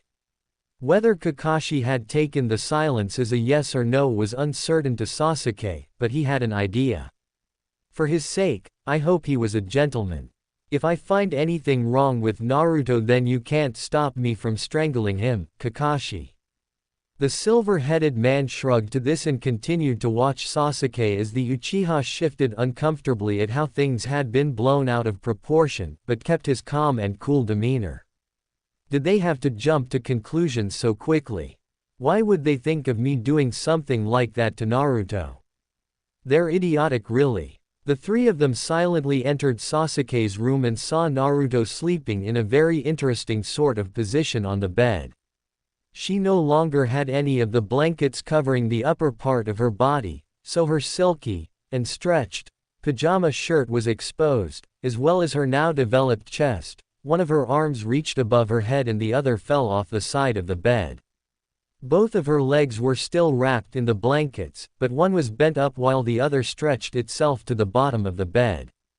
It was silent for a moment as Iruka started trembling a little and quietly whispered, "What the hell is she wearing?" Kakashi gave the clothing a calculating look. Looks to be lovely bedclothes, Iruka, but what I'm wondering is how she developed so quickly. The raven mentally slapped his forehead. I'm going to be murdered if I don't clarify all of this. With a sigh, Sasuke quickly explained that Naruto had gone shopping with the girls and came back with the clothing, so he wasn't to blame for anything she was wearing. As for her development, he didn't understand it either. The teachers looked at one another again. Sasuke could tell that they obviously didn't know whether to believe him or not just from looking at their facial expressions. This pissed the Uchiha off. Apparently he wasn't very trustworthy when it came to Naruto. All three of them jumped when said blonde exhaled heavily and began talking in her sleep, but this time, to Sasuke's horror, it wasn't about foxes. Sasuke, you feel so good. She then rolled over on her stomach to squeeze her pillow into a hug and smiled sweetly. Sasuke flushed. Naruto. Why must you say something like that now of all the times you could have done it? I'm not even in bed with you right now, so what the hell is going through your stupid head? It sounds like you're having a dirty dream about me, for crying out loud. He took a chance and glanced over to the other males. Kakashi, who looked to be enjoying every second of this, was holding onto Iruka's green vest tightly with one hand, and Iruka himself appeared to be contemplating on how he should wrap his hands around Sasuke's neck. Now, Iruka. I'm sure there's a good explanation for this as well. The two of them may have just been cuddling last night. You knew it would happen between them eventually. Cuddling. If you ask me, it sounds like they did a little more than cuddling just by Sasuke's voice and what Naruto said. Even if they were just cuddling, who the hell gave them consent to do so? Not me, because you know that I wouldn't. The poor Uchiha felt like murdering Kakashi for his comment since it affected Iruka in a very bad way. Did they really expect this kind of thing between Naruto and Sasuke? Though he had feelings for Naruto, the two of them were sadly nothing more than friends. The two older males were jumping to conclusions again. But what Iruka said cut deep. He'd never approve of them being together. Even if Naruto herself wanted to be with Sasuke. Well then, if you don't like my conclusion, then why don't you ask the person who really knows what went on last night? Kakashi suggested to the frantic Iruka. The male paused in thought and shot his gaze from Kakashi to Sasuke, throwing daggers at the raven as he questioned, Sasuke, you didn't do anything to Naruto, did you? Onyx's eyes flashed angrily at being accused of doing anything of the nature that Iruka and Kakashi were suggesting towards Naruto when he knew he hadn't done a thing. Well, nothing extreme, but the things that he had done didn't need to be brought up. Before Sasuke was able to respond to Iruka's question, his attention, along with the others, fell to Naruto. She sat up suddenly, very bleary-eyed, and blinked a few times before noticing the room full of people. She rubbed her eyes with her sleeve and yawned, then looked at the visitors again. Iruka-sensei. Kakashi-sensei. What are you doing here? Unlike Sasuke, Naruto sounded perfectly fine. She only sounded a little tired, but she got a full night of sleep. The two older males explained to Naruto that they had wanted to visit her, and Kakashi handed her the slip of paper that showed her medical conditions. After they had quizzed Naruto over the previous night's activities that she and Sasuke had taken part in, Naruto just gave them a blank look that clearly said she didn't know what they were talking about. They passed this off, thinking that since Naruto didn't appear to be freaking out about anything, then she was okay and nothing had happened between her and Sasuke. This pissed Sasuke off, however. He gets treated as the culprit, asks many accusing questions, and even after all of that Kakashi and Iruka still wouldn't believe him. Then Naruto is treated like the victim, gets asked fewer and less accusing questions, and is found to be not guilty, with only a look that says, duh, what? Kakashi remained puzzled about Naruto and showed this through his curious gaze. When Naruto finally caught on to this, it annoyed her to no end and she couldn't help but ask, "Why are you staring at me like that, Kakashi-sensei? It's really bugging me." The silver-headed man blinked a couple times. "If I remember correctly, Naruto, you didn't have much of a woman's chest when I last saw you. I was just wondering how this came about." The look on Naruto's face remained very blank. A woman's chest. Naruto slowly raised her hands to the large objects and lightly cupped them in her hands. "What I think it is." There was an echo of laughter in the blonde's head that startled her at first, then she came to realize what was going on. Naruto's hands removed themselves from her chest and balled up into fists as she screamed, grabbing the attention of the three males standing there, watching her wide-eyed as she yelled to the ceiling as if it were the fox. Kakashi turned to Sasuke and patted his shoulder while the male continued to watch Naruto throw a fit. "Have fun with Naruto. I just hope for your sake that she calms down," and left the room in what appeared to be a blissful prance from the corner of Uchiha's eyes. Iruka wasn't far behind Kakashi and said his farewells to Naruto and Sasuke. He was smiling as he left, which only frustrated the Uchiha even more. How was he supposed to handle this? The fun never stops when it comes to Naruto, thought a very exhausted Sasuke as he walked over towards the blonde and picked up the paper that Kakashi had given Naruto. He looked it over in more detail now that he had time to. Uzumaki Naruto will need to see Dr. Sato for an exam once again before she is offered missions for Konoha. If Naruto does not follow the guidelines of instruction, then she will not be permitted to do any physical activity such as missions for fear of her health suspending her from action. With this stated, Naruto will need to see Dr. Sato within a week's time. If not, then a house call shall be made if needed.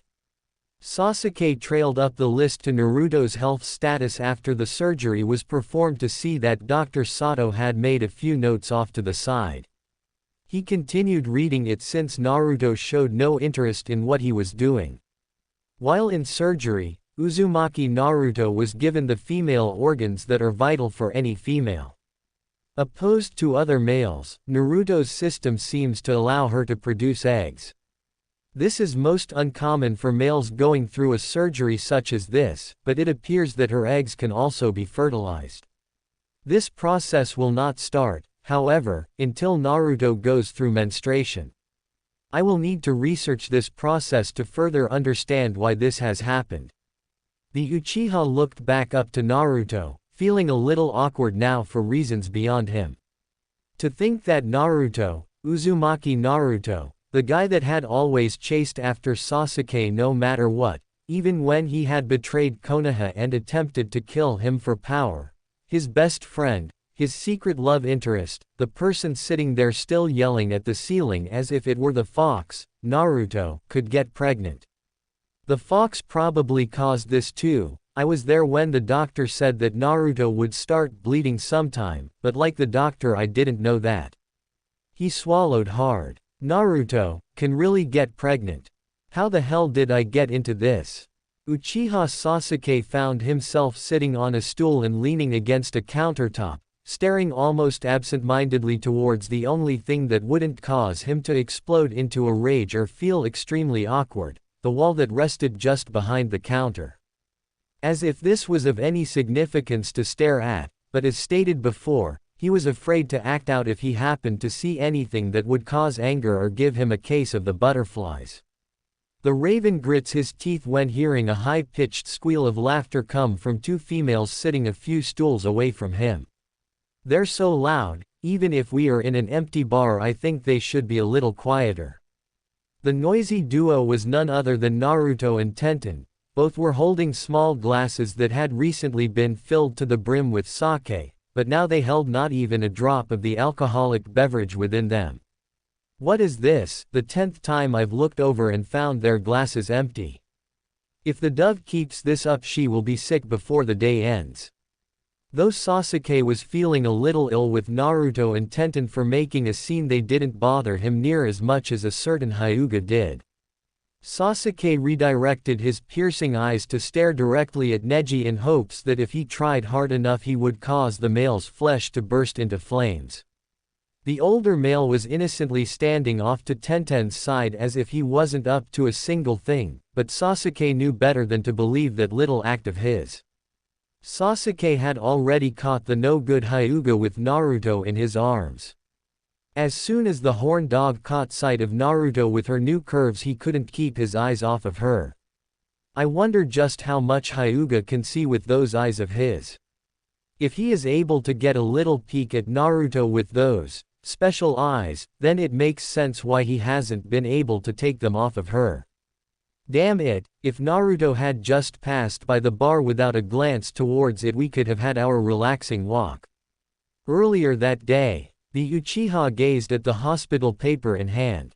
He slowly reread through everything time and time again to make sure he hadn't made a mistake in the text. Maybe, just maybe, it said that Naruto couldn't get pregnant. It was possible that he read something wrong. Wait, why am I getting so worked up over the idea of her getting pregnant? This just means she's like any other girl and can reproduce, and that wasn't it at all. He was concerned for Naruto since this new bit of information would make the situation she was having to deal with even more difficult. But every time he reread the paper and saw that the content wasn't changing in the slightest, he couldn't help but feel something that he probably shouldn't feel at this moment. Sasuke felt his face flush. It was a good thing he didn't try anything too extreme last night when teaching Naruto a lesson, or it might have been possible for Naruto to have Sasuke's child. A lump formed in his throat and his stomach felt a little sour just at the thought.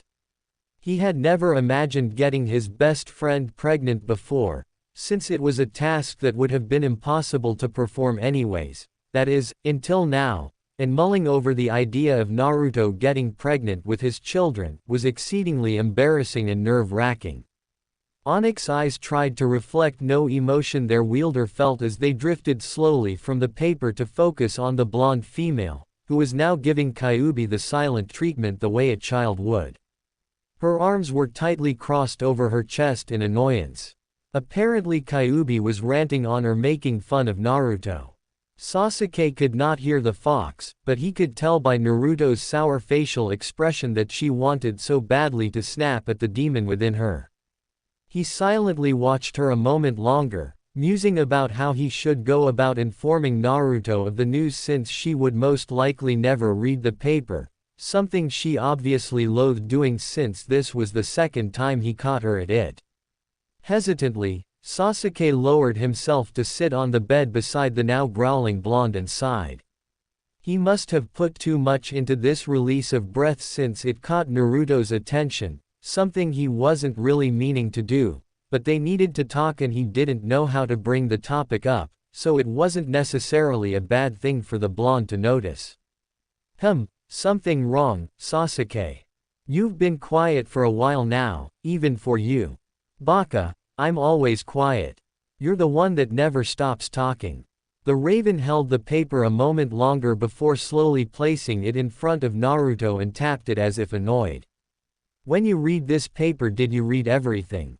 Azure eyes glued themselves to the paper that Sasuke was angrily tapping for a short moment, then she shook her head lamely. It now occurred to her that no treading seemingly unimportant papers was not the smartest thing to do and had been one of the main reasons why she was in this situation. But I do know that I have to go to the doctor for another checkup.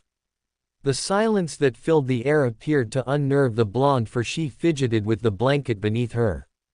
Sasuke was surprised that she had not heard the snap that had gone off within him. Something, probably his patience with Naruto, had just snapped in two, and now he was having a hard time refraining from yelling at Naruto. It wasn't like he wanted to get angry with her, but the first time Naruto did this she wound up switching genders. Wouldn't anyone in his situation get upset at this? Oh, he made sure to keep his voice very calm and unemotional as he removed his fingers from the document so that he could cross his arms to prevent himself from strangling Naruto, then I guess you just skipped over the part about you becoming pregnant. Sasuke's lips parted slightly in shock at his own words. That wasn't what he was going to say. That wasn't even close to what he was going to say. He just wanted to hint that she should read the paper. The pregnant part just slipped out on its own. He sounded so cold when saying it. He quickly turned to face Naruto to try and apologize. Naruto, I didn't mean it like that, He stopped short when seeing the blonde in a state of shock as she stared absent-mindedly into his eyes. This immediately put the Uchiha on a guilt trip and he went to comb his bangs back with his fingers from frustration with himself. Pregnant. She smiled nervously at first. You're just screwing around with me, aren't you? Sasuke let his gaze drop to the floor. It was hard enough going through with Naruto being a girl, but now she could get pregnant. His heart was racing as if he had just finished running laps. He couldn't control it. This topic brought too many emotions for the Uchiha to hold and he was afraid that he'd overflow because of them. That's why he had to look away. He didn't want to see an upset Naruto because if he did he would fall to pieces and embrace her, something he should probably do in this situation anyways. Naruto was his best friend after all, and she was going through a difficult time right now. A sudden slap against his shoulder brought Sasuke's attention back with a jolt and he snapped his eyes on Naruto, who looked to be perfectly fine about this. She was even grinning. The Raven blinked a couple times.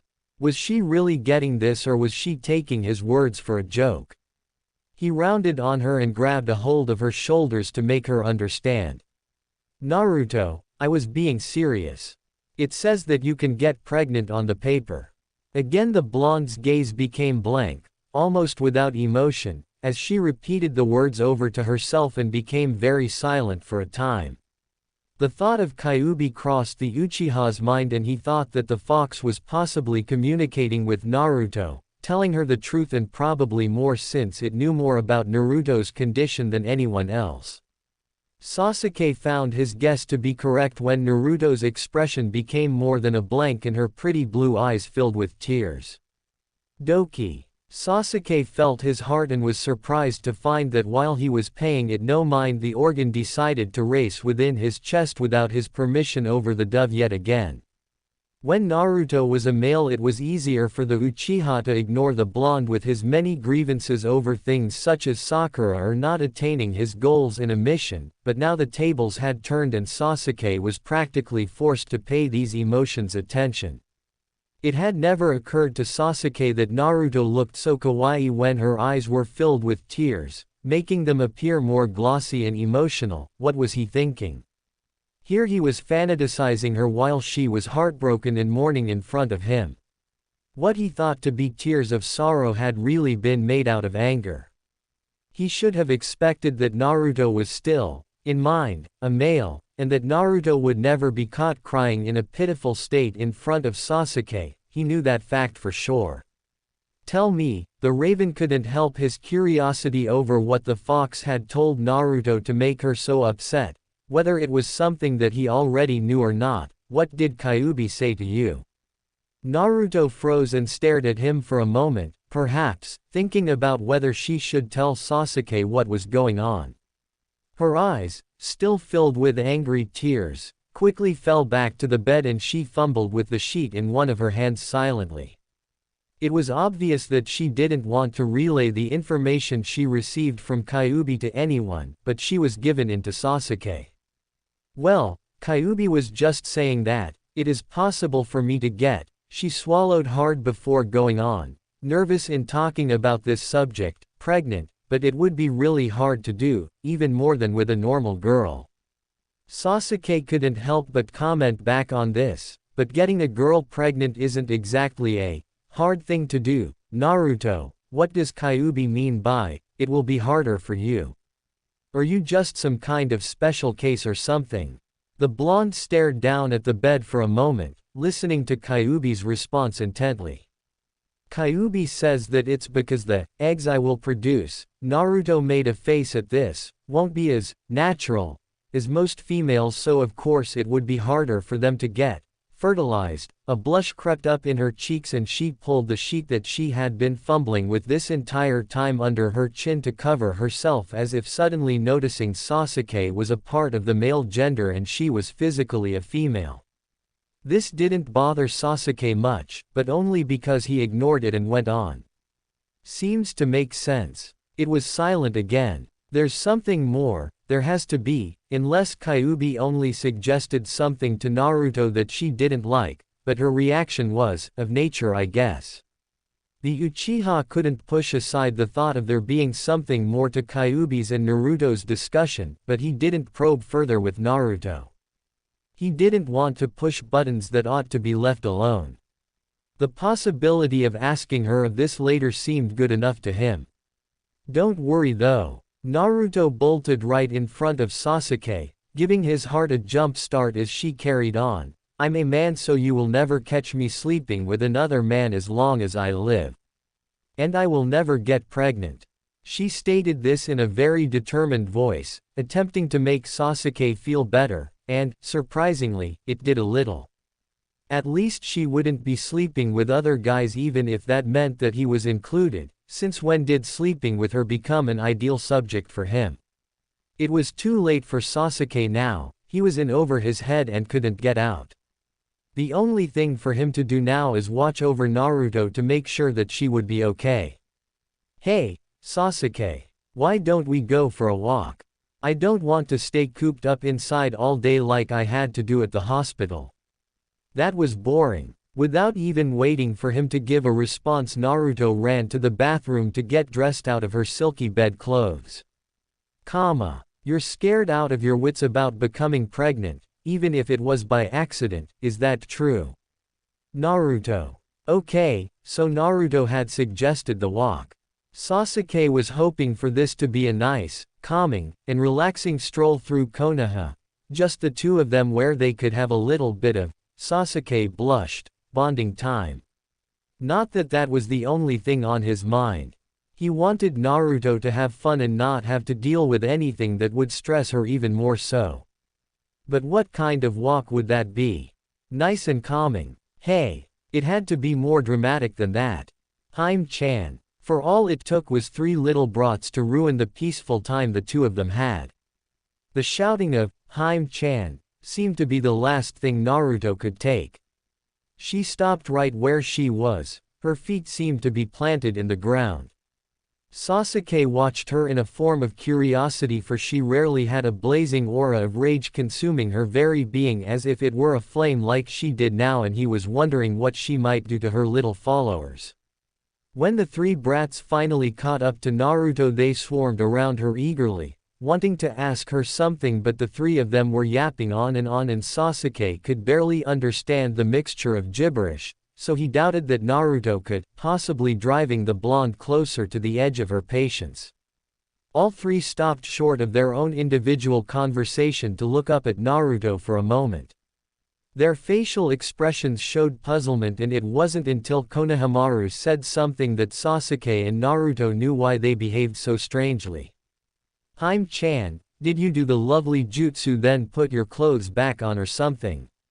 Your chest is really one's opinion to yourself. Sasuke couldn't blame her. In truth, he was surprised Naruto hadn't done it sooner.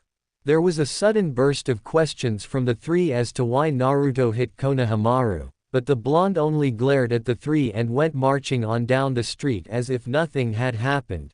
Sasuke would have followed behind, but he was stopped suddenly. The female of the trio quickly questioned, "What's wrong with Haim-chan? She's never been so violent towards any of us before." She looked to be a little upset, tears formed in her eyes at the thought of possibly displeasing Naruto. Konohamaru, on the other hand, was angrily cursing Naruto under his breath for the nod he received from her.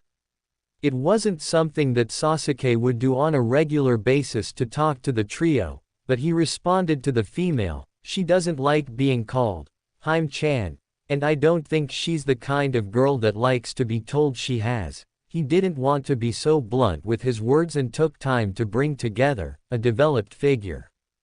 He watched as the three looked at one another accusingly and they pointed at each other, saying it was the other's fault for hurting Naruto's feelings.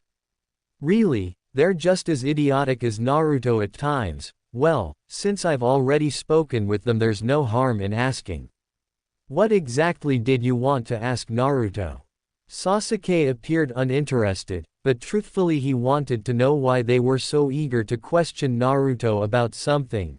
It was different from their usual meets with the blonde, after all. They usually just showed Naruto something new or wanted to see her. They were rarely after her to quiz her about something like before. This brought the three from arguing over whose fault it was and they became very quiet. Each of them had a smug look on their face at the question and the female was the first to exclaim, "I heard that Naruto had a boyfriend.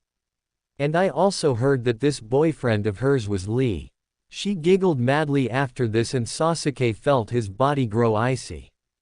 Rumors. Rumors were very bad, especially in this situation. "There's no way she's going out with him," cried Konohamaru at the girl, intensifying Sasuke's curiosity, and he continued to listen. "I heard that Sai asked her out. That thing with Lee was nothing more than a friendly outing." "Nani? When the hell did that happen?" The Uchiha's blood boiled to this one. The thought of Sai getting any closer to Naruto than he already had made every bone in Sasuke's body heat up out of jealousy. This was something that he'd never confessed to anyone, for it was an embarrassing thing for someone to realize when they are jealous. At least, this was how Sasuke felt. He then calmed down when he remembered that they were just kids and had only heard this from someone else that liked to gossip and spread rumors, hopefully. Konohamaru probably heard this from Sai himself, the lying bastard. Udon sniffled and gave his own input to the matter. "But I heard that Kiba was being very nice to Naruto like a boyfriend would before Lee and Sai came into the picture." "Very nice. That's what he calls it. It's more like the jackass was trying to get in her pants only because she's a girl now." Listen, the now annoyed Raven wanted to make a knot form on all of their heads because of this. "Naruto isn't going out with anyone. I better not hear you spouting any of this to anyone, got it?" It wasn't like Sasuke to stick up for Naruto like this, but he hated rumors just as much as anyone and they did nothing but cause trouble, something that Naruto didn't need right now. The three looked to one another skeptically, then quickly huddled to whisper. When they separated, Konohamaru hesitantly spoke to Sasuke, "That may be true, but we also heard things about you too." Sasuke felt his body tense and his cheeks flushed a little. "What? What about me? I haven't done a single thing with the dove." He tried sounding as if he was not flustered by this information, and it must have worked since the three didn't show signs of recognizing the nervous tension he gave off. Konohamaru and his team appeared baffled at his words. "Oh, we just heard that you keep interfering with every guy Naruto gets around, like you were jealous." Moegi giggled at this and went on for the leader, "Is it true that you want to go out with Naruto too?" The Uchiha quickly denied this suspicion, not allowing his composure to fail him, and interrogated about where they heard all of this nonsense, only to find that they had heard other kids their age gossiping about it. Sasuke threatened them that if he did catch them gossiping to anyone about it, then he would personally rid the world of them. They nodded nervously and Sasuke quickly made his way to find where Naruto had gone off to. Hopefully those three were smart enough to keep quiet. As for everyone else that was spreading these lies, it would cause problems for Naruto, especially if Kiba, Lee, or Sai heard. It didn't take long for Sasuke to catch up to Naruto. She was still moodily walking down the street, arms firmly crossed over her chest. It was evident that she was still mad. What the Uchiha was about to do wasn't characteristic of him either, but he wanted to comfort the blonde in some way, so he wrapped an arm around her shoulder like two male friends would and whispered, "Don't let what they said ruin your day," into her ear. He was hoping for her to react with a smile or something showing that she approved of what he did, but instead he got his arm pushed back at him in a rush with nothing said in return. He didn't understand. Naruto had said that he was treating her differently because she was a girl, but when he tries to treat her like a guy she doesn't like it. Ow. I give up. Naruto was too difficult to understand before he became a girl anyways. No sense for me to lose my head for trying to be nice. The Uchiha ran his fingers through his hair in irritation, trying to figure out what he did wrong. While he was busy probing his thoughts he heard Naruto mumble under her breath, thanks, Sasuke. This sent Sasuke's head spinning. Now she thanks him. What the hell was going on? Either she likes or dislikes what he does. There's no in between. Naruto was getting so confusing. And yet, Sasuke felt his face blush. He couldn't help it. Everything she did was so kawaii. Damn it. There I go again. Naruto isn't kawaii. She's. Sasuke glanced at him to find himself alone. She's gone and deserted me again. The angered, and slightly embarrassed, Uchiha scanned the area and found the bright orange that was Naruto standing in front of a shop looking within it. He was still feeling ill at being left behind for the second time within 5 minutes until he came to see a smile spread across her face, the first real one she had had since their talk of pregnancy. He made his way to stand by her and peered inside to see Tenten inside, cleaning up a destroyed dining area. She's become one of your good friends, right? Sasuke spoke softly to Naruto and glanced in her direction. Surprised azure orbs met his and the blonde smiled happily and was about to give a cheerful reply, but Sasuke went on, then why don't you go and talk to her? He could tell by the smile she wore when seeing Tenten meant that she wanted to talk with someone that would have a better understanding of her. Naruto isn't like me, she's social and needs to be surrounded by people to be happy. It hurt to think that maybe Naruto preferred to be around a group of her friends than to stay in his company, but he was willing to back off and let Naruto have fun if it made her smile like that. It was something he couldn't do since he failed miserably at making her happy. The only thing he was good at was arguing with her. Naruto beamed at Sasuke's suggestion. It was a very happy expression that Sasuke adored and he gave a small smile in return. Maybe it was possible for him to make her smile too. Let's go in then, chorused the blonde in high spirits as she headed for the entrance. If Naruto didn't like Sasuke's company, then she wouldn't have invited him to come with her to talk to Tenten, right? This set the doubts that Sasuke had to rest. This had proved that Naruto wanted Sasuke to be in her company. Alright, now was the time that Sasuke glanced up to the sign to see what kind of diner they were going in only to find that it wasn't a diner, but a bar. What have I done? End of flashback. Damn, that's how all of this started, and it didn't stop there. Sasuke shot a glare at the Hyuga, now standing by Naruto's side. He just had to be here too. Kiba and Sai are not the only ones I need to worry about here when it comes to Naruto. At this rate I'll have to keep an eye out for the entire damn village. Refill, please, cried an intoxicated Naruto as she stretched her arm out to the bartender, who didn't seem to mind filling up the small glass again. Of course he wouldn't. He didn't have to put up with a drunken Uzumaki Naruto when he arrived home. The Uchiha gripped his own glass of sake tightly at the thought of having a drunken Naruto sleeping over. It was bad enough with the blonde in her right mind, if you could call it that, but how would he fare with Naruto almost literally out of her mind? Damn it, I'm in for another rough night, maybe I should just sleep on the couch. The oblivious to everything Naruto was having fun with drinking to her heart's content since Sasuke had said, himself, that he would pay for whatever she drank. Though there was something fishy about this kind of behavior.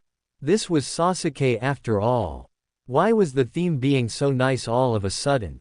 Kyuubi, now awake from his nap, happily teased the blonde, who knows? Perhaps he planned on intoxicating you so he could get into your pants tonight. Hey now, don't give me a hard time. If you don't believe what I say, then why don't you just look and see the way Uchiha is mentally throwing daggers into the back of Hyuga's head right now. Baka Kitsune. Must you do this to me now that I've finally gotten that stupid pregnancy shit out of? Naruto's thoughts ceased to be and began to grow ill. Why was she still talking to Kyuubi? It was the damn fox's fault that she could now, with difficulty, but it was possible to, get pregnant. This wasn't something she was happy about either, and she didn't want everyone knowing about it, but she had to tell someone. Azure eyes fell to Tenten, who was downing another round of sake. Was it really a good idea to tell Tenten? I think I'll be okay if she's the only one that knows besides Sasuke, but... Flashback to entering the bar. Hey, Tenten. Naruto took no time in entering the bar once Sasuke approved of doing so. She was actually growing scared of how thoughtful he was towards her, but Kyuubi reassured that it was only because he was trying to bring her cheerfulness back. That was still a weird thought when it came to Sasuke, but Naruto dealt with it. The brunette looked up from her sweeping when she heard Naruto call her name and beamed. Oh, hello Naruto. Her eyes grew wide with shock when they fell upon Naruto's chest and she nearly exclaimed the obvious to the world, but the blonde, having already gone through this 2 times, had practice with the idea and quickly slapped a hand over Tenten's mouth and quickly went to explaining, let's just say that Kyuubi had some fun with my transformation. It took a moment, but after Tenten was over her shock she began elbowing Naruto in the ribs. Not fair, Naruto. You just became a girl and you already have a knockout figure.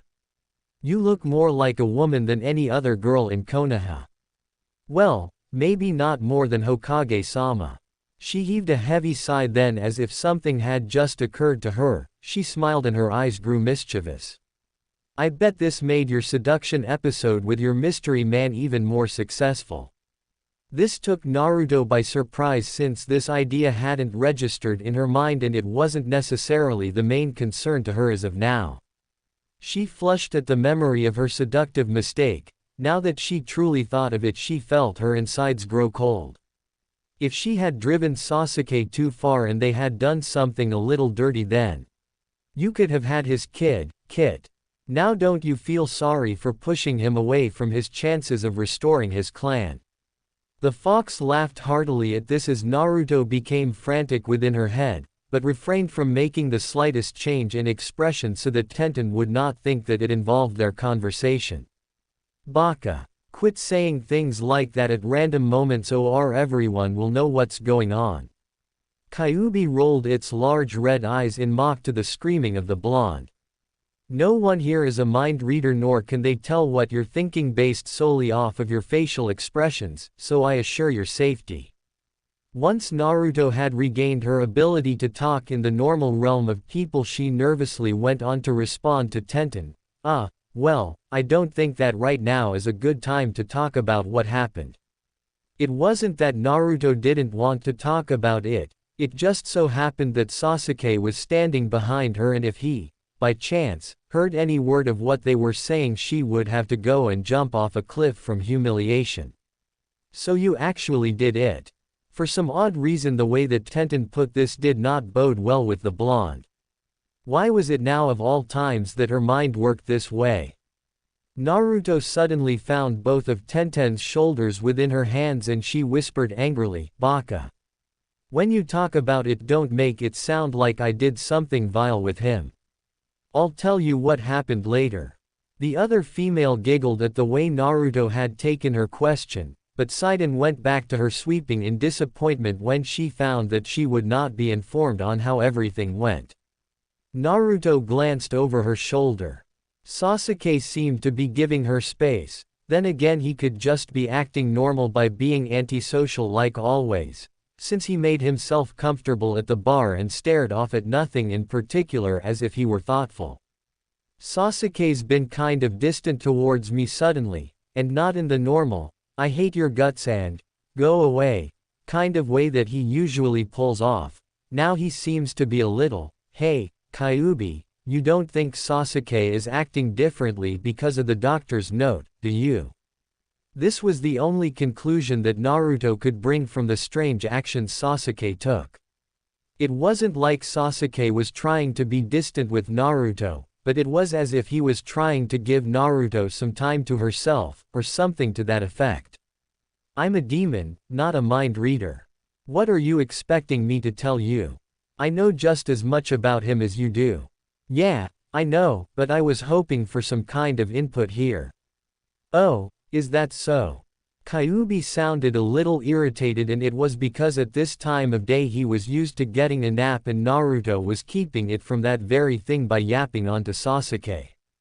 If you want some input from me, then I'll happily give you some to make you shut up so I can go to sleep. You are getting all hot for Uchiha. Don't try and deny it because you know it's true. The fox gave a small chuckle as Naruto's face reflected her embarrassment. It's not just true, it's literal. Past events, when Naruto got that hot sensation between her legs came up and she darkened a few shades in color. Damn fox, that is not what I wanted for input. Just to get off this topic with now drowsy Kyuubi, Naruto went back to her friend that was busy sweeping the floor and asked, "So why are you cleaning up the bar, Tenten?" The female's rhythm in sweeping went off beat for a moment, then she began sweeping normally again. A little tense and replied, "Ah. Well, Lee kind of got depressed after Sasuke came into the picture yesterday, and with that guy. You know how he is, Naruto. All emotional. Well, he came here to the bar like an idiot, knowing very well that if he drank a single sip of alcohol he would go into his drunken frenzy, but what does he do?" Quote. Tenten had gone off into her own little rant over this and began sweeping the floor madly. He goes and gets drunk anyways and leaves me and Neji to clean up after him while he and Guy Sensei are at the hospital probably chattering madly about how youthful they are. Naruto didn't have time to feel sorry for Lee. She had to calm Tenten down from her tirade before she decided to swing the broom around in her rage. Once the rustled-up female was more at ease, she felt a little bad for what she said about Lee and Guy Sensei. But it's always like that, Naruto. Lee will do something stupid and Sensei will go off to help Lee to the hospital, leaving the rest of the team to look after the mess. At least that's how it is when it's something like this. Tenten made a gesture to the area she was sweeping. This was when Naruto took note in the garbage can that sat a few feet away filled with broken bottles and saw that not all of the chairs had their legs or looked to be in good enough condition to sit in. Naruto decided to take on a different approach. "So, if you and Neji are cleaning up, where's Neji?" Hopefully changing over to the Hyuga could give her a chance to sneak off to him to talk, since Tenten was being a little more than Naruto could handle. A heavy sigh was exhaled from the brunette and she pointed towards the back room. "He's dealing with the main area of destruction. I forewarn you now that it isn't in too great of shape." The blonde seemed a little hesitant, but went on, "Oh, well, I want to go and see him since I haven't spoken to him since I got out of the hospital, so if you don't mind, I'm going to go." Tenten nodded and went back to her sweeping. With this, Naruto happily made her way to the back room, slowly pushing open the door to witness the large mayhem that had been made to the room the previous day. She paused to scan the battle zone that used to be a dining area for a bar until her gaze met with a pair of light lavender eyes just across the room. "Ah. Hey, Neji." Uneasy feelings raged inside the blonde when seeing that the Hyuga's stare adjusted a little lower than her own gaze. She easily pushed the unnerved thoughts out of her head when she recalled everyone thus far had done the same thing and Neji was the calmest out of all of them in reaction, so she should be happy, right? Neji went from point A, being the area he had been cleaning up, to point B, the little area just in front of Naruto, within a couple of seconds, staring at her with his cold, unemotional lavender eyes. What was with this guy? He was just like Sai and Sasuke. They never allow a person to so much as guess how they feel about something because they keep their eyes so serious. It kind of annoyed the blonde, but but she let Neji off since he wasn't asking her a million questions about her chest like previous people. Be careful where you step or you could get hurt. The blonde puffed out her cheeks in an annoyed manner. Quit treating me like a girl, Neji. I haven't changed a bit and I don't need anyone to protect me. A thin eyebrow cocked itself and Neji appeared amused with Naruto. Oh, is that so? But is it not the princess in all of the stories that needs rescuing? Are you suggesting I'm a princess, Neji? Because if you are, I won't be lenient with you. Naruto felt her wrath burning her very being, as well as her face from embarrassment, for she hadn't forgotten Haim-chan this quickly and she wasn't about to let someone start calling her that again. The Hyuga gave a sly smirk and turned his gaze towards the door, giving him the ultimate bad boy look that all of fans drooled over. I swear, Neji and Sasuke can be very alike too, the two of them have so many fans. And it's only because they're hot that everyone likes them. It's not like any of those girls really know Neji or Sasuke. If they did, they would probably hate their guts. I know I do. Hey, are you okay? Another thing about Neji that was similar to Sasuke was his ability to throw her off with seemingly worried or unexpected questions that Naruto would have never imagined to come from his mouth. This brought her back to the hospital when she and Sasuke had their first conversation after she became a female. He had asked her the same exact thing. Yeah, I'm fine. Why do you ask? The Hyuga tilted his head ever so slightly to the side as if in a form of worry. You're not your true, hyperactive self that I've grown accustomed to. Your aura gives off a mournful feeling. Doki. Naruto's heart skipped a beat. She wasn't trying to act out of character, so how was it that Neji was able to tell that she was distressed about something? Did he really know her that well? It was probably because of all that princess crap he was carrying on about before. Maybe she should tell him that, or maybe not. When she told Sasuke how she felt about the name, it did something very bad.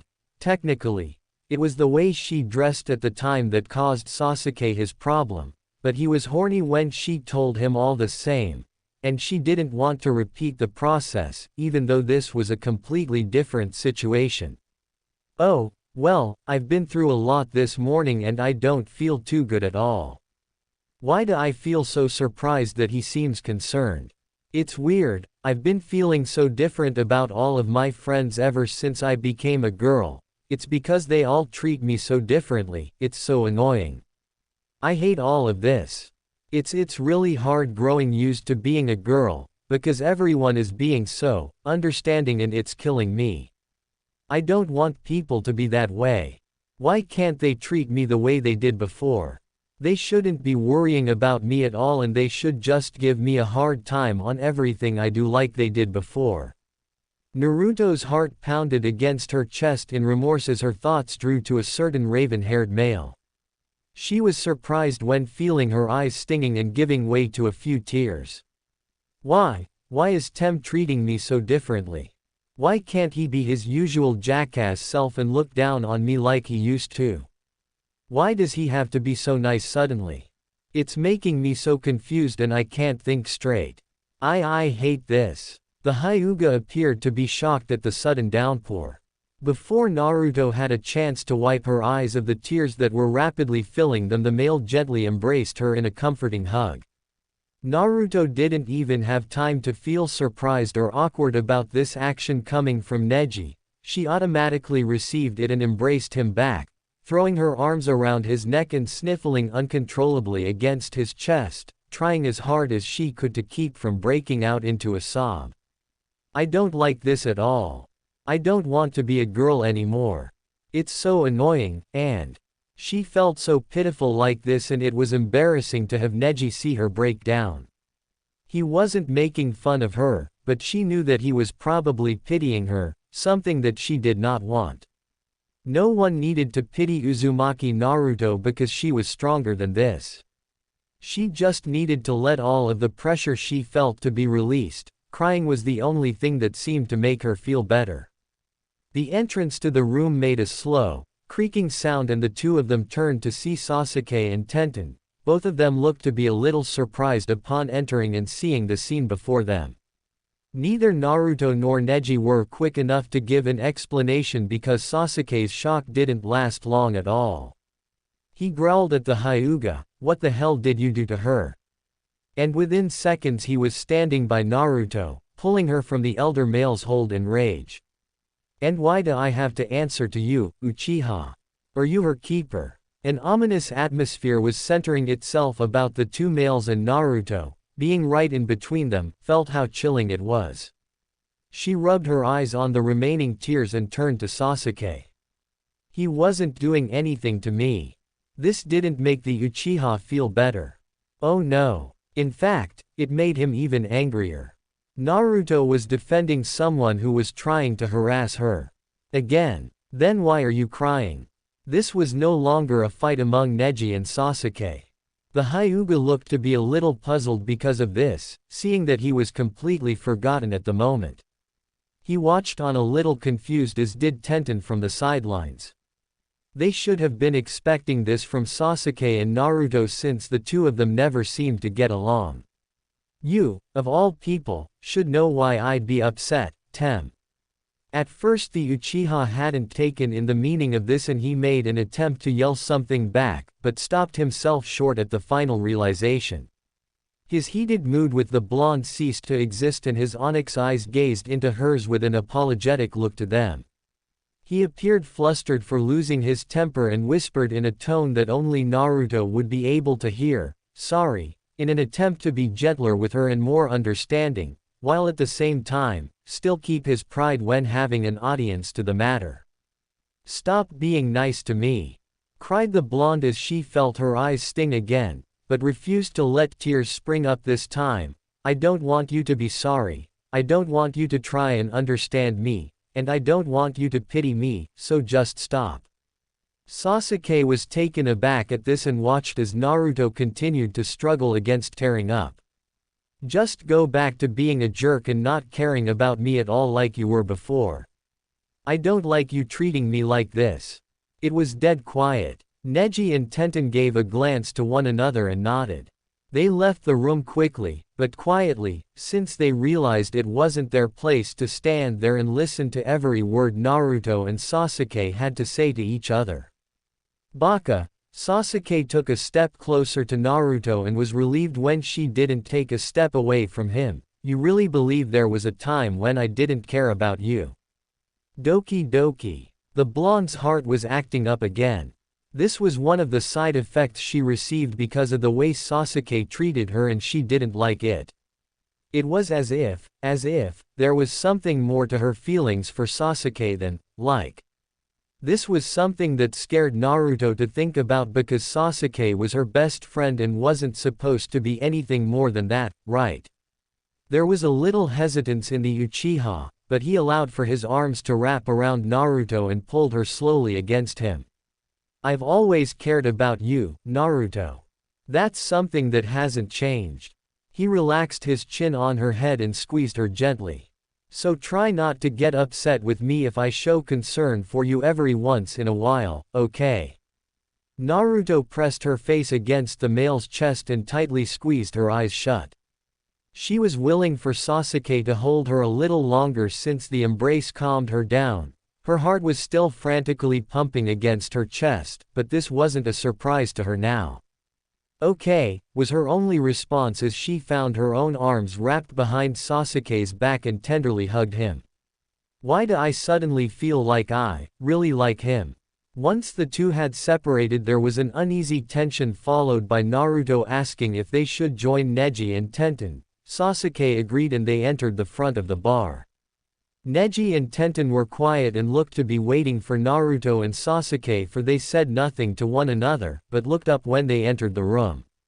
Tenten glanced at Naruto and the blonde pushed every thought encased within her mind to the side and smiled at the female, running to sit by her on a stool, for she felt the need to get away from Sasuke after what had just happened. Tenten didn't respond to Naruto's smile with one of her own and remained silent when Naruto sat beside her. What's wrong, Tenten? Quote. Tenten. It was strange for Tenten to act so bummed about something.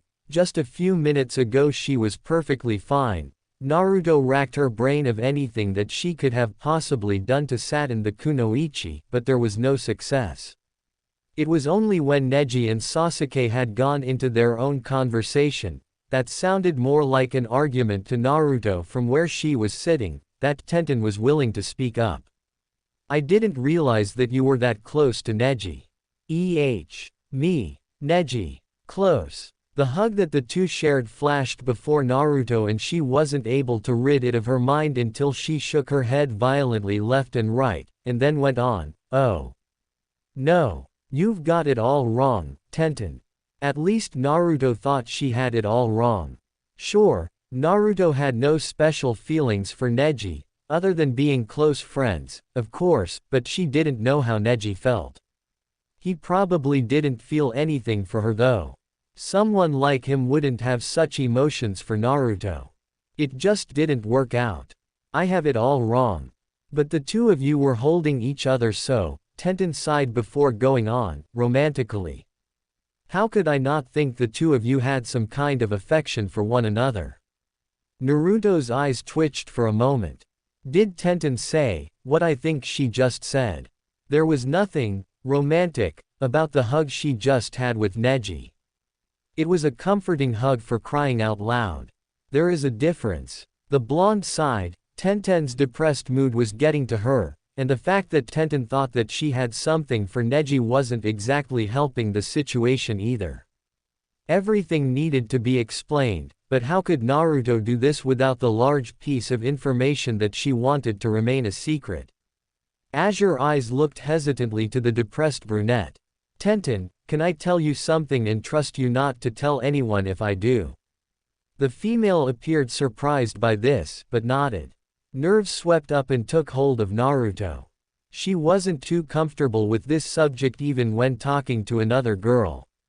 Neji was only hugging me because I was, well, upset about something. You see, I've been kind of stressed out about being a girl since day one and everything that has been going on didn't really make me feel any better. This morning I got my results from the hospital and that was what sent me to the breaking point. This sent Tenten's depressed expression into a seriously worried look, but Naruto quickly reassured her, it's nothing life-threatening, I just got upset about something that they found out is all. Tenten gave a sigh of relief and already seemed forgiving of the incident, but Naruto couldn't go and not tell Tenten now that she was midway through her explanation. I can get P pregnant. This was a low whisper, and Naruto's voice shook slightly at admitting it to someone else. The brunette gave a small gasp from shock and looked as if she wanted to object to this, like it would change anything, but remained silent so that no one else could overhear. Well, look on the bright side, Naruto. If you don't sleep with any guys then you won't have to worry about it. Tenten gave a trying smile to Naruto. All of her worries about the blonde and Neji were like a bad dream now. Funny, the wording Tenten used was exactly what Naruto told Sasuke to comfort his mind. It's strange how things can turn themselves around in these kinds of situations. End of flashback. Naruto gazed into her glass of sake. Her mind was off in another world of how things had changed so quickly and she gave a depressed sigh. The Uchiha swirled the remaining sake in his glass around in circles, becoming transfixed with the motion and continued for a few moments longer before he let his eyes fall over the blonde. Every once in a while he found himself looking over at Naruto and would find her giggling with Tenten, but when he glanced over in her direction this time he didn't see a smile on her face or a cheerful gleam to her usually bright eyes. She appeared to be musing over not-so-happy topics, and Sasuke felt himself moving from his stool, but before he had the chance to fully remove himself from his seat a certain Hyuga made his move first. Naruto, you don't look too good, is something wrong? Sasuke felt his very being become aflame when seeing Neji take the comforting role away from him. The male was standing right behind Naruto's stool and he wrapped his arms around the blonde's stomach, rested his chin on her shoulder and whispered words of comfort into her ear, the bastard. After that, Sasuke would never be able to forgive Neji. He went too far. And he was just about to show Neji how pissed he was when Naruto's own opinion of the matter made itself very clear to all when she quickly removed the Hyuga's hands from around her stomach and shrugged off his chin from her shoulder. The female growled, "I know you're trying to be nice, Neji, but I don't want sympathy. Thanks anyways." This appeared, at first, to be the only thing she was going to say, but she continued on, "Plus, I'm a guy and I don't want another guy hitting on me." She must be drunk, thought the Uchiha, a little discouraged since this meant things would seriously be awkward when they arrived at his residence that night. Neji seemed a little discouraged too, but not for the same reasons as Sasuke. He promptly sat upon the stool in between Naruto and Sasuke, glaring all the while at the same wall that the Uchiha had been gazing absent-mindedly at in discontent to being swatted away by the blonde. That's when Tenten reined in on Naruto's parade of being a man, sounding a little tipsy as she did, "But Naruto, you're a girl now, aren't you? Why wouldn't you want a man hitting on you?" And just to check and make sure, the brunette pressed a hand against Naruto's chest and gave a small squeeze. "Oh, I guess they are real." The blonde flushed immediately at this and felt a vain pulse as she yelled, "Baka! Don't touch me like that!" Completely ignoring the comments that went with the groping of her chest and smacked Tenten's hand away. Sasuke whipped his head around from the sight and blushed. It was very obvious that Naruto was a woman now, so there was no need for her to argue about it, nor was there a need for Tenten to go and grope Naruto the way she did. It was weird, but Sasuke got upset over Tenten taking advantage of this moment to cope with Naruto. Tenten spoke again in what was probably supposed to be a whisper, but it failed. "Oh, that's right, you only want your mystery man touching you like that." This brought Sasuke and Neji's heads to turn in the two females' direction to stare in a mixture of confusion and curiosity since they couldn't help but wonder who this mystery man was. Naruto couldn't make it more obvious that she didn't want anyone knowing the identity of this person. She had slapped her hands over Tenten's mouth in a panic and threatened her to speak no more about him. This unnerved Sasuke. How long had Naruto had a thing for a guy? Well, the main guys had to be Kiba, Sai, and Lee. They were the ones that were making moves on her. Then there was this guy sitting on the stool next to him. Sasuke was almost too sure that Neji would pull the moves over on Naruto even more now that he knew that the blonde definitely had her eyes on a man, or so they suspected. It was beginning to look like Sasuke would never get a break from looking over Naruto's well-being, but he wasn't complaining. Maybe later on that night, if Naruto was completely out of it, thanks to the alcohol, he could get something out of her about this mystery man. While Sasuke was busy mulling over his scheme to find out the identity of this mystery man, he didn't realize someone was standing beside him, waiting to be detected. The figure grew impatient with the Uchiha and gave a sudden jerk to his shoulder that sent Sasuke spinning on his stool to stare into the eyes of the male. Sasuke grumbled when noting that this was one of the top people that he really wished he would never have to communicate with again. "Sai, what are you doing here?" Sasuke made small glances into Neji's direction, making sure he didn't try anything sneaky to get next to Naruto again. The newcomer looked curiously around Sasuke when seeing that Naruto looked a bit rounder in an area. He kept his comments to himself, for the time being, and smirked at the Uchiha.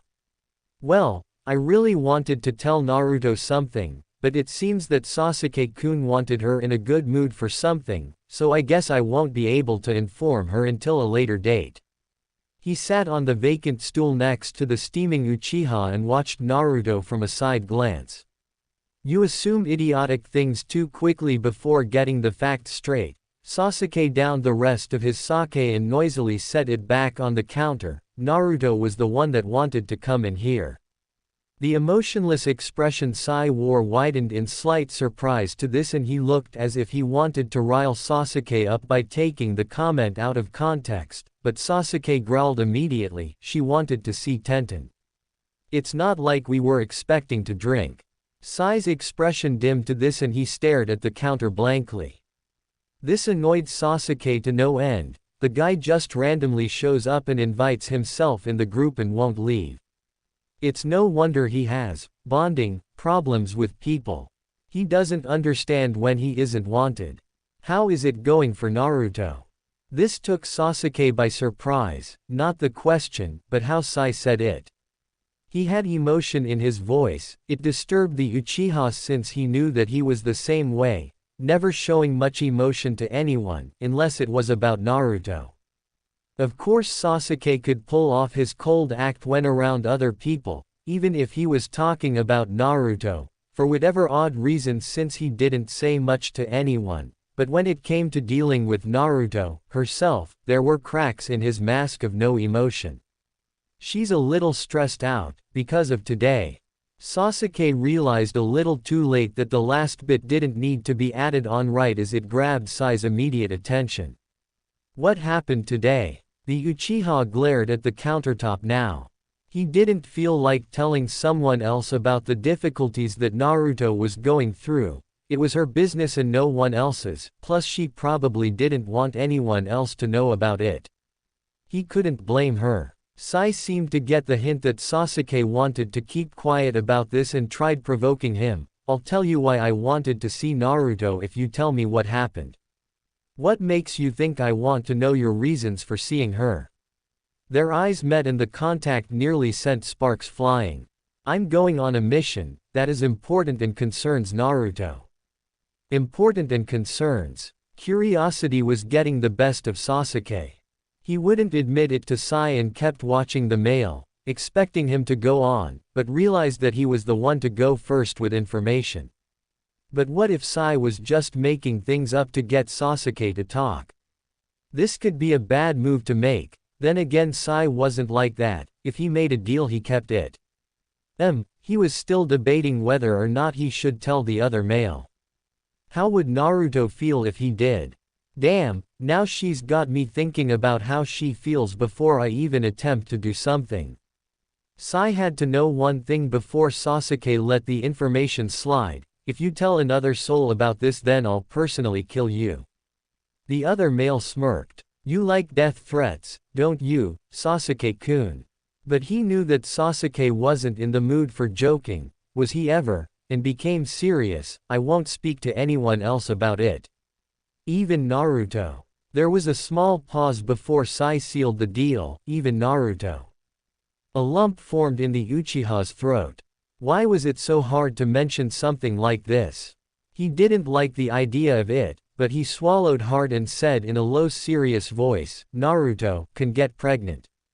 For a moment Sasuke only watched the bar, but he glanced up at Sai, expecting to see his expressionless face, but found, instead, that his eyes lit up with a spark of emotion for the first time in all the time that Sasuke had known him. That is very shocking, Sasuke-kun, but you appear to be nervous over this. Is there some rational reason for you to act this way or is it just my imagination running wild? Sasuke's brow knitted together and he quickly brushed the comment away.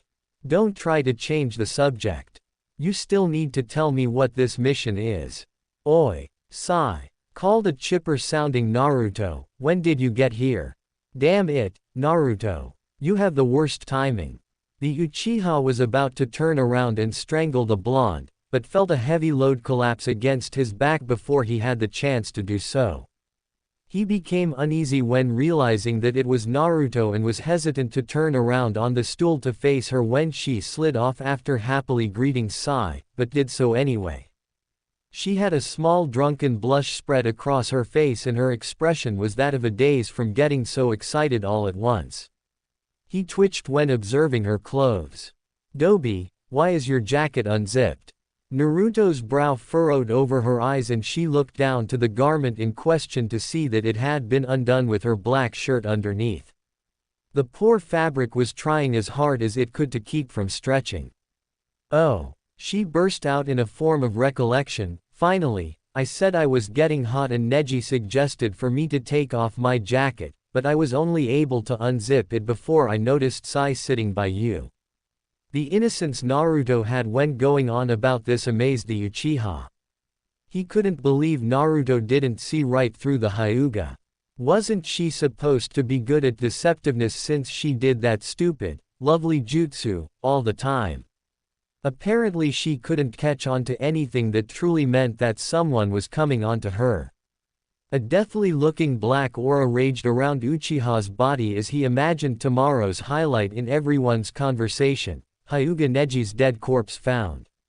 The real Neji was standing off to Tenten's side, acting as if nothing was wrong and sipping on his sake. He gave Sasuke a, "What are you looking at? Look when their eyes meet. Bastard. Don't you dare give me that shitty innocent act of yours. I can see right through you. Come here." Done. Sasuke grabbed Naruto by the collar of her jacket to make her stand closer, causing the blonde to give a small gasp of surprise in the process, and fumbled with the zipper of her jacket to cover her up better. Naruto felt very dizzy. It was to be expected since she had consumed so much alcohol then just got done happily jumping around, but when Sasuke pulled her closer to him everything seemed to spin around with increasing speed as the seconds went on. Even her heart began to react to the rush of dizziness that hit her and all she could do was stare at Sasuke as he began zipping her jacket up. Doki doki. Again her heart pounded against her chest. Why was something like zipping up a jacket turning her on? It's because of the sake. It's making my mind cloud and it's causing me to think weird things. I'm not seriously getting nervous about him zipping up my jacket. That's just stupid and girly. She soon found her eyes trailing over Sasuke's smooth face. They fell on every flawless detail very slowly and she felt that she really must be intoxicated. Her eyes scanned over his eyes then rested on them. They were busy watching their wielder's hands finally finishing up with zipping her jacket to her neck. That's when onyx orbs glanced into azure and the two of them paused. Naruto. Why do I feel this way? I don't want to, but my heart keeps doing this to me. Making me want to kiss him. Sasuke's face grew closer to Naruto's. The blonde felt her cheeks burn with an intense heat. The thought of having an audience to this had completely vanished from her mind and she realized that she was the one moving closer to Sasuke. She couldn't help it. It was as if the two of them were magnets. Ever since the moment they had met one another they had been polar opposites in personality and Naruto couldn't help but become attracted to the Uchiha, in a friendly way at first, but now. Her hands rested themselves by his thighs as she leaned towards him and brushed her lips softly against his. Now that she was leaning against him, her arms mechanically lifted and draped themselves around his neck. Her fingers combed through the back of his hair then slowly pulled him closer to deepen the kiss. The sensation caused her entire being to catch on fire. It wasn't only between her legs like she was accustomed to, making her heart beat more rapidly, and she pressed harder against the Uchiha, longing for him to respond to her actions. It wasn't long before she felt the other's hands softly touch her shoulders. At first they were hesitant, but then they slowly pulled her against him as well. And he kissed her back. Sasuke tasted like sake, but then again, she probably did too. Soon she found his own taste mixed in with the intoxicating substance, and she felt as if she had become drunk from him and not the sake. This feeling that I'm afraid of, could it really be attraction or love? Am I in love with them? My best friend. The Uchiha's entire body matched Naruto's in the fact that he was burning up with passion. He couldn't believe that she was kissing him like this. He couldn't believe she was kissing him at all. That wasn't supposed to happen to him. How was he supposed to take care of Naruto if he kept feeling this way and taking advantage of her whenever he wished? How was he supposed to explain this to Naruto come tomorrow? Naruto. He had to apologize to her and come up with some form of excuse as to why he kissed her back, but if she was really drunk then she wouldn't remember it at all, that was it. She was drunk. All he had to do was keep Tenten, Neji, and Sai quiet about this and nothing would be said to Naruto, so she would never know it had happened, therefore, it never happened. The blonde covered her mouth suddenly. I didn't hurt her feelings, did I? I don't feel so good. Wait a second, she's had way too much sake, hasn't she? Sasuke's eyes widened. Don't you dare throw up on me, done. If you do. Too late. Sasuke felt his face scrunch up in discomfort to having the blonde puke in his lap, but he dealt with it and went to softly rubbing her back to comfort her some. He massaged small circles against her spine as she began retching onto the floor. This was when everyone else came to focus. Tenten was already off and running to get towels for Naruto. Neji stood a few steps away looking more repulsed by what had happened before Naruto threw up, but didn't say anything, and Sai watched from behind Sasuke's back. This isn't awkward at all, thought the Uchiha pathetically as he beat himself up for letting this happen in public of all places. Neji, don't you think you could go help Tenten out for a moment? Suggested Sai from behind Sasuke. The Hyuga looked in surprise at the male, but the expression fell when noting that it was practically a command. He didn't object though and walked off. Sasuke felt Sai grow closer to him. He made a low, "ah" sound as if finally realizing something and went even lower to whisper so that only Sasuke could hear. The reason you seem to be so nervous over Naruto getting pregnant, it's because you want to bring your damn clan back through her, isn't it? The Raven felt his heart skip a beat. He wanted to yell back at Sai and disagree with him, but he did have that in mind at one point. But Sai made it out like Sasuke was going to use Naruto to bring back his clan. If the restoration of the Uchiha clan was the only thing Sasuke was interested in, then he would have gone with anyone to bring it back, but there was a reason why he didn't. Naruto convulsed and gasped for air. She had Sasuke's knees in her hands, digging her nails into them as she retched again onto the floor. There was a reason. Sasuke continued rubbing circles in Naruto's back as the blonde's stomach seemed to be calming down a bit, for nothing was coming up now and she was trying to catch her breath, quaking only a little now. Sorry, Sasuke, she breathed pitifully when she was sure that she wouldn't be throwing up again. Sasuke smiled and gently ruffled the hair on top of Naruto's head. He was really beginning to grow soft for Naruto. In a way, he couldn't stand it. Uchiha Sasuke becoming soft wasn't something he liked to think about, but Naruto has always been the reason why I never thought of restoring the clan. If Naruto was the only one that saw this side, then it wouldn't be so bad. Tenten and Neji made their way into the room with many towels, a mop, and a bucket full of water to help clean the mess.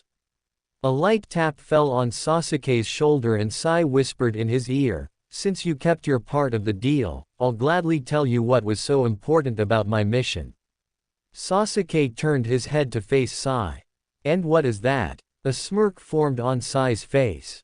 "I'm going on a hunt." Sasuke's onyx eyes watch Sai almost puzzled, but he waits for the male to continue, to find that ninja that hurt Naruto and started all of this damn drama.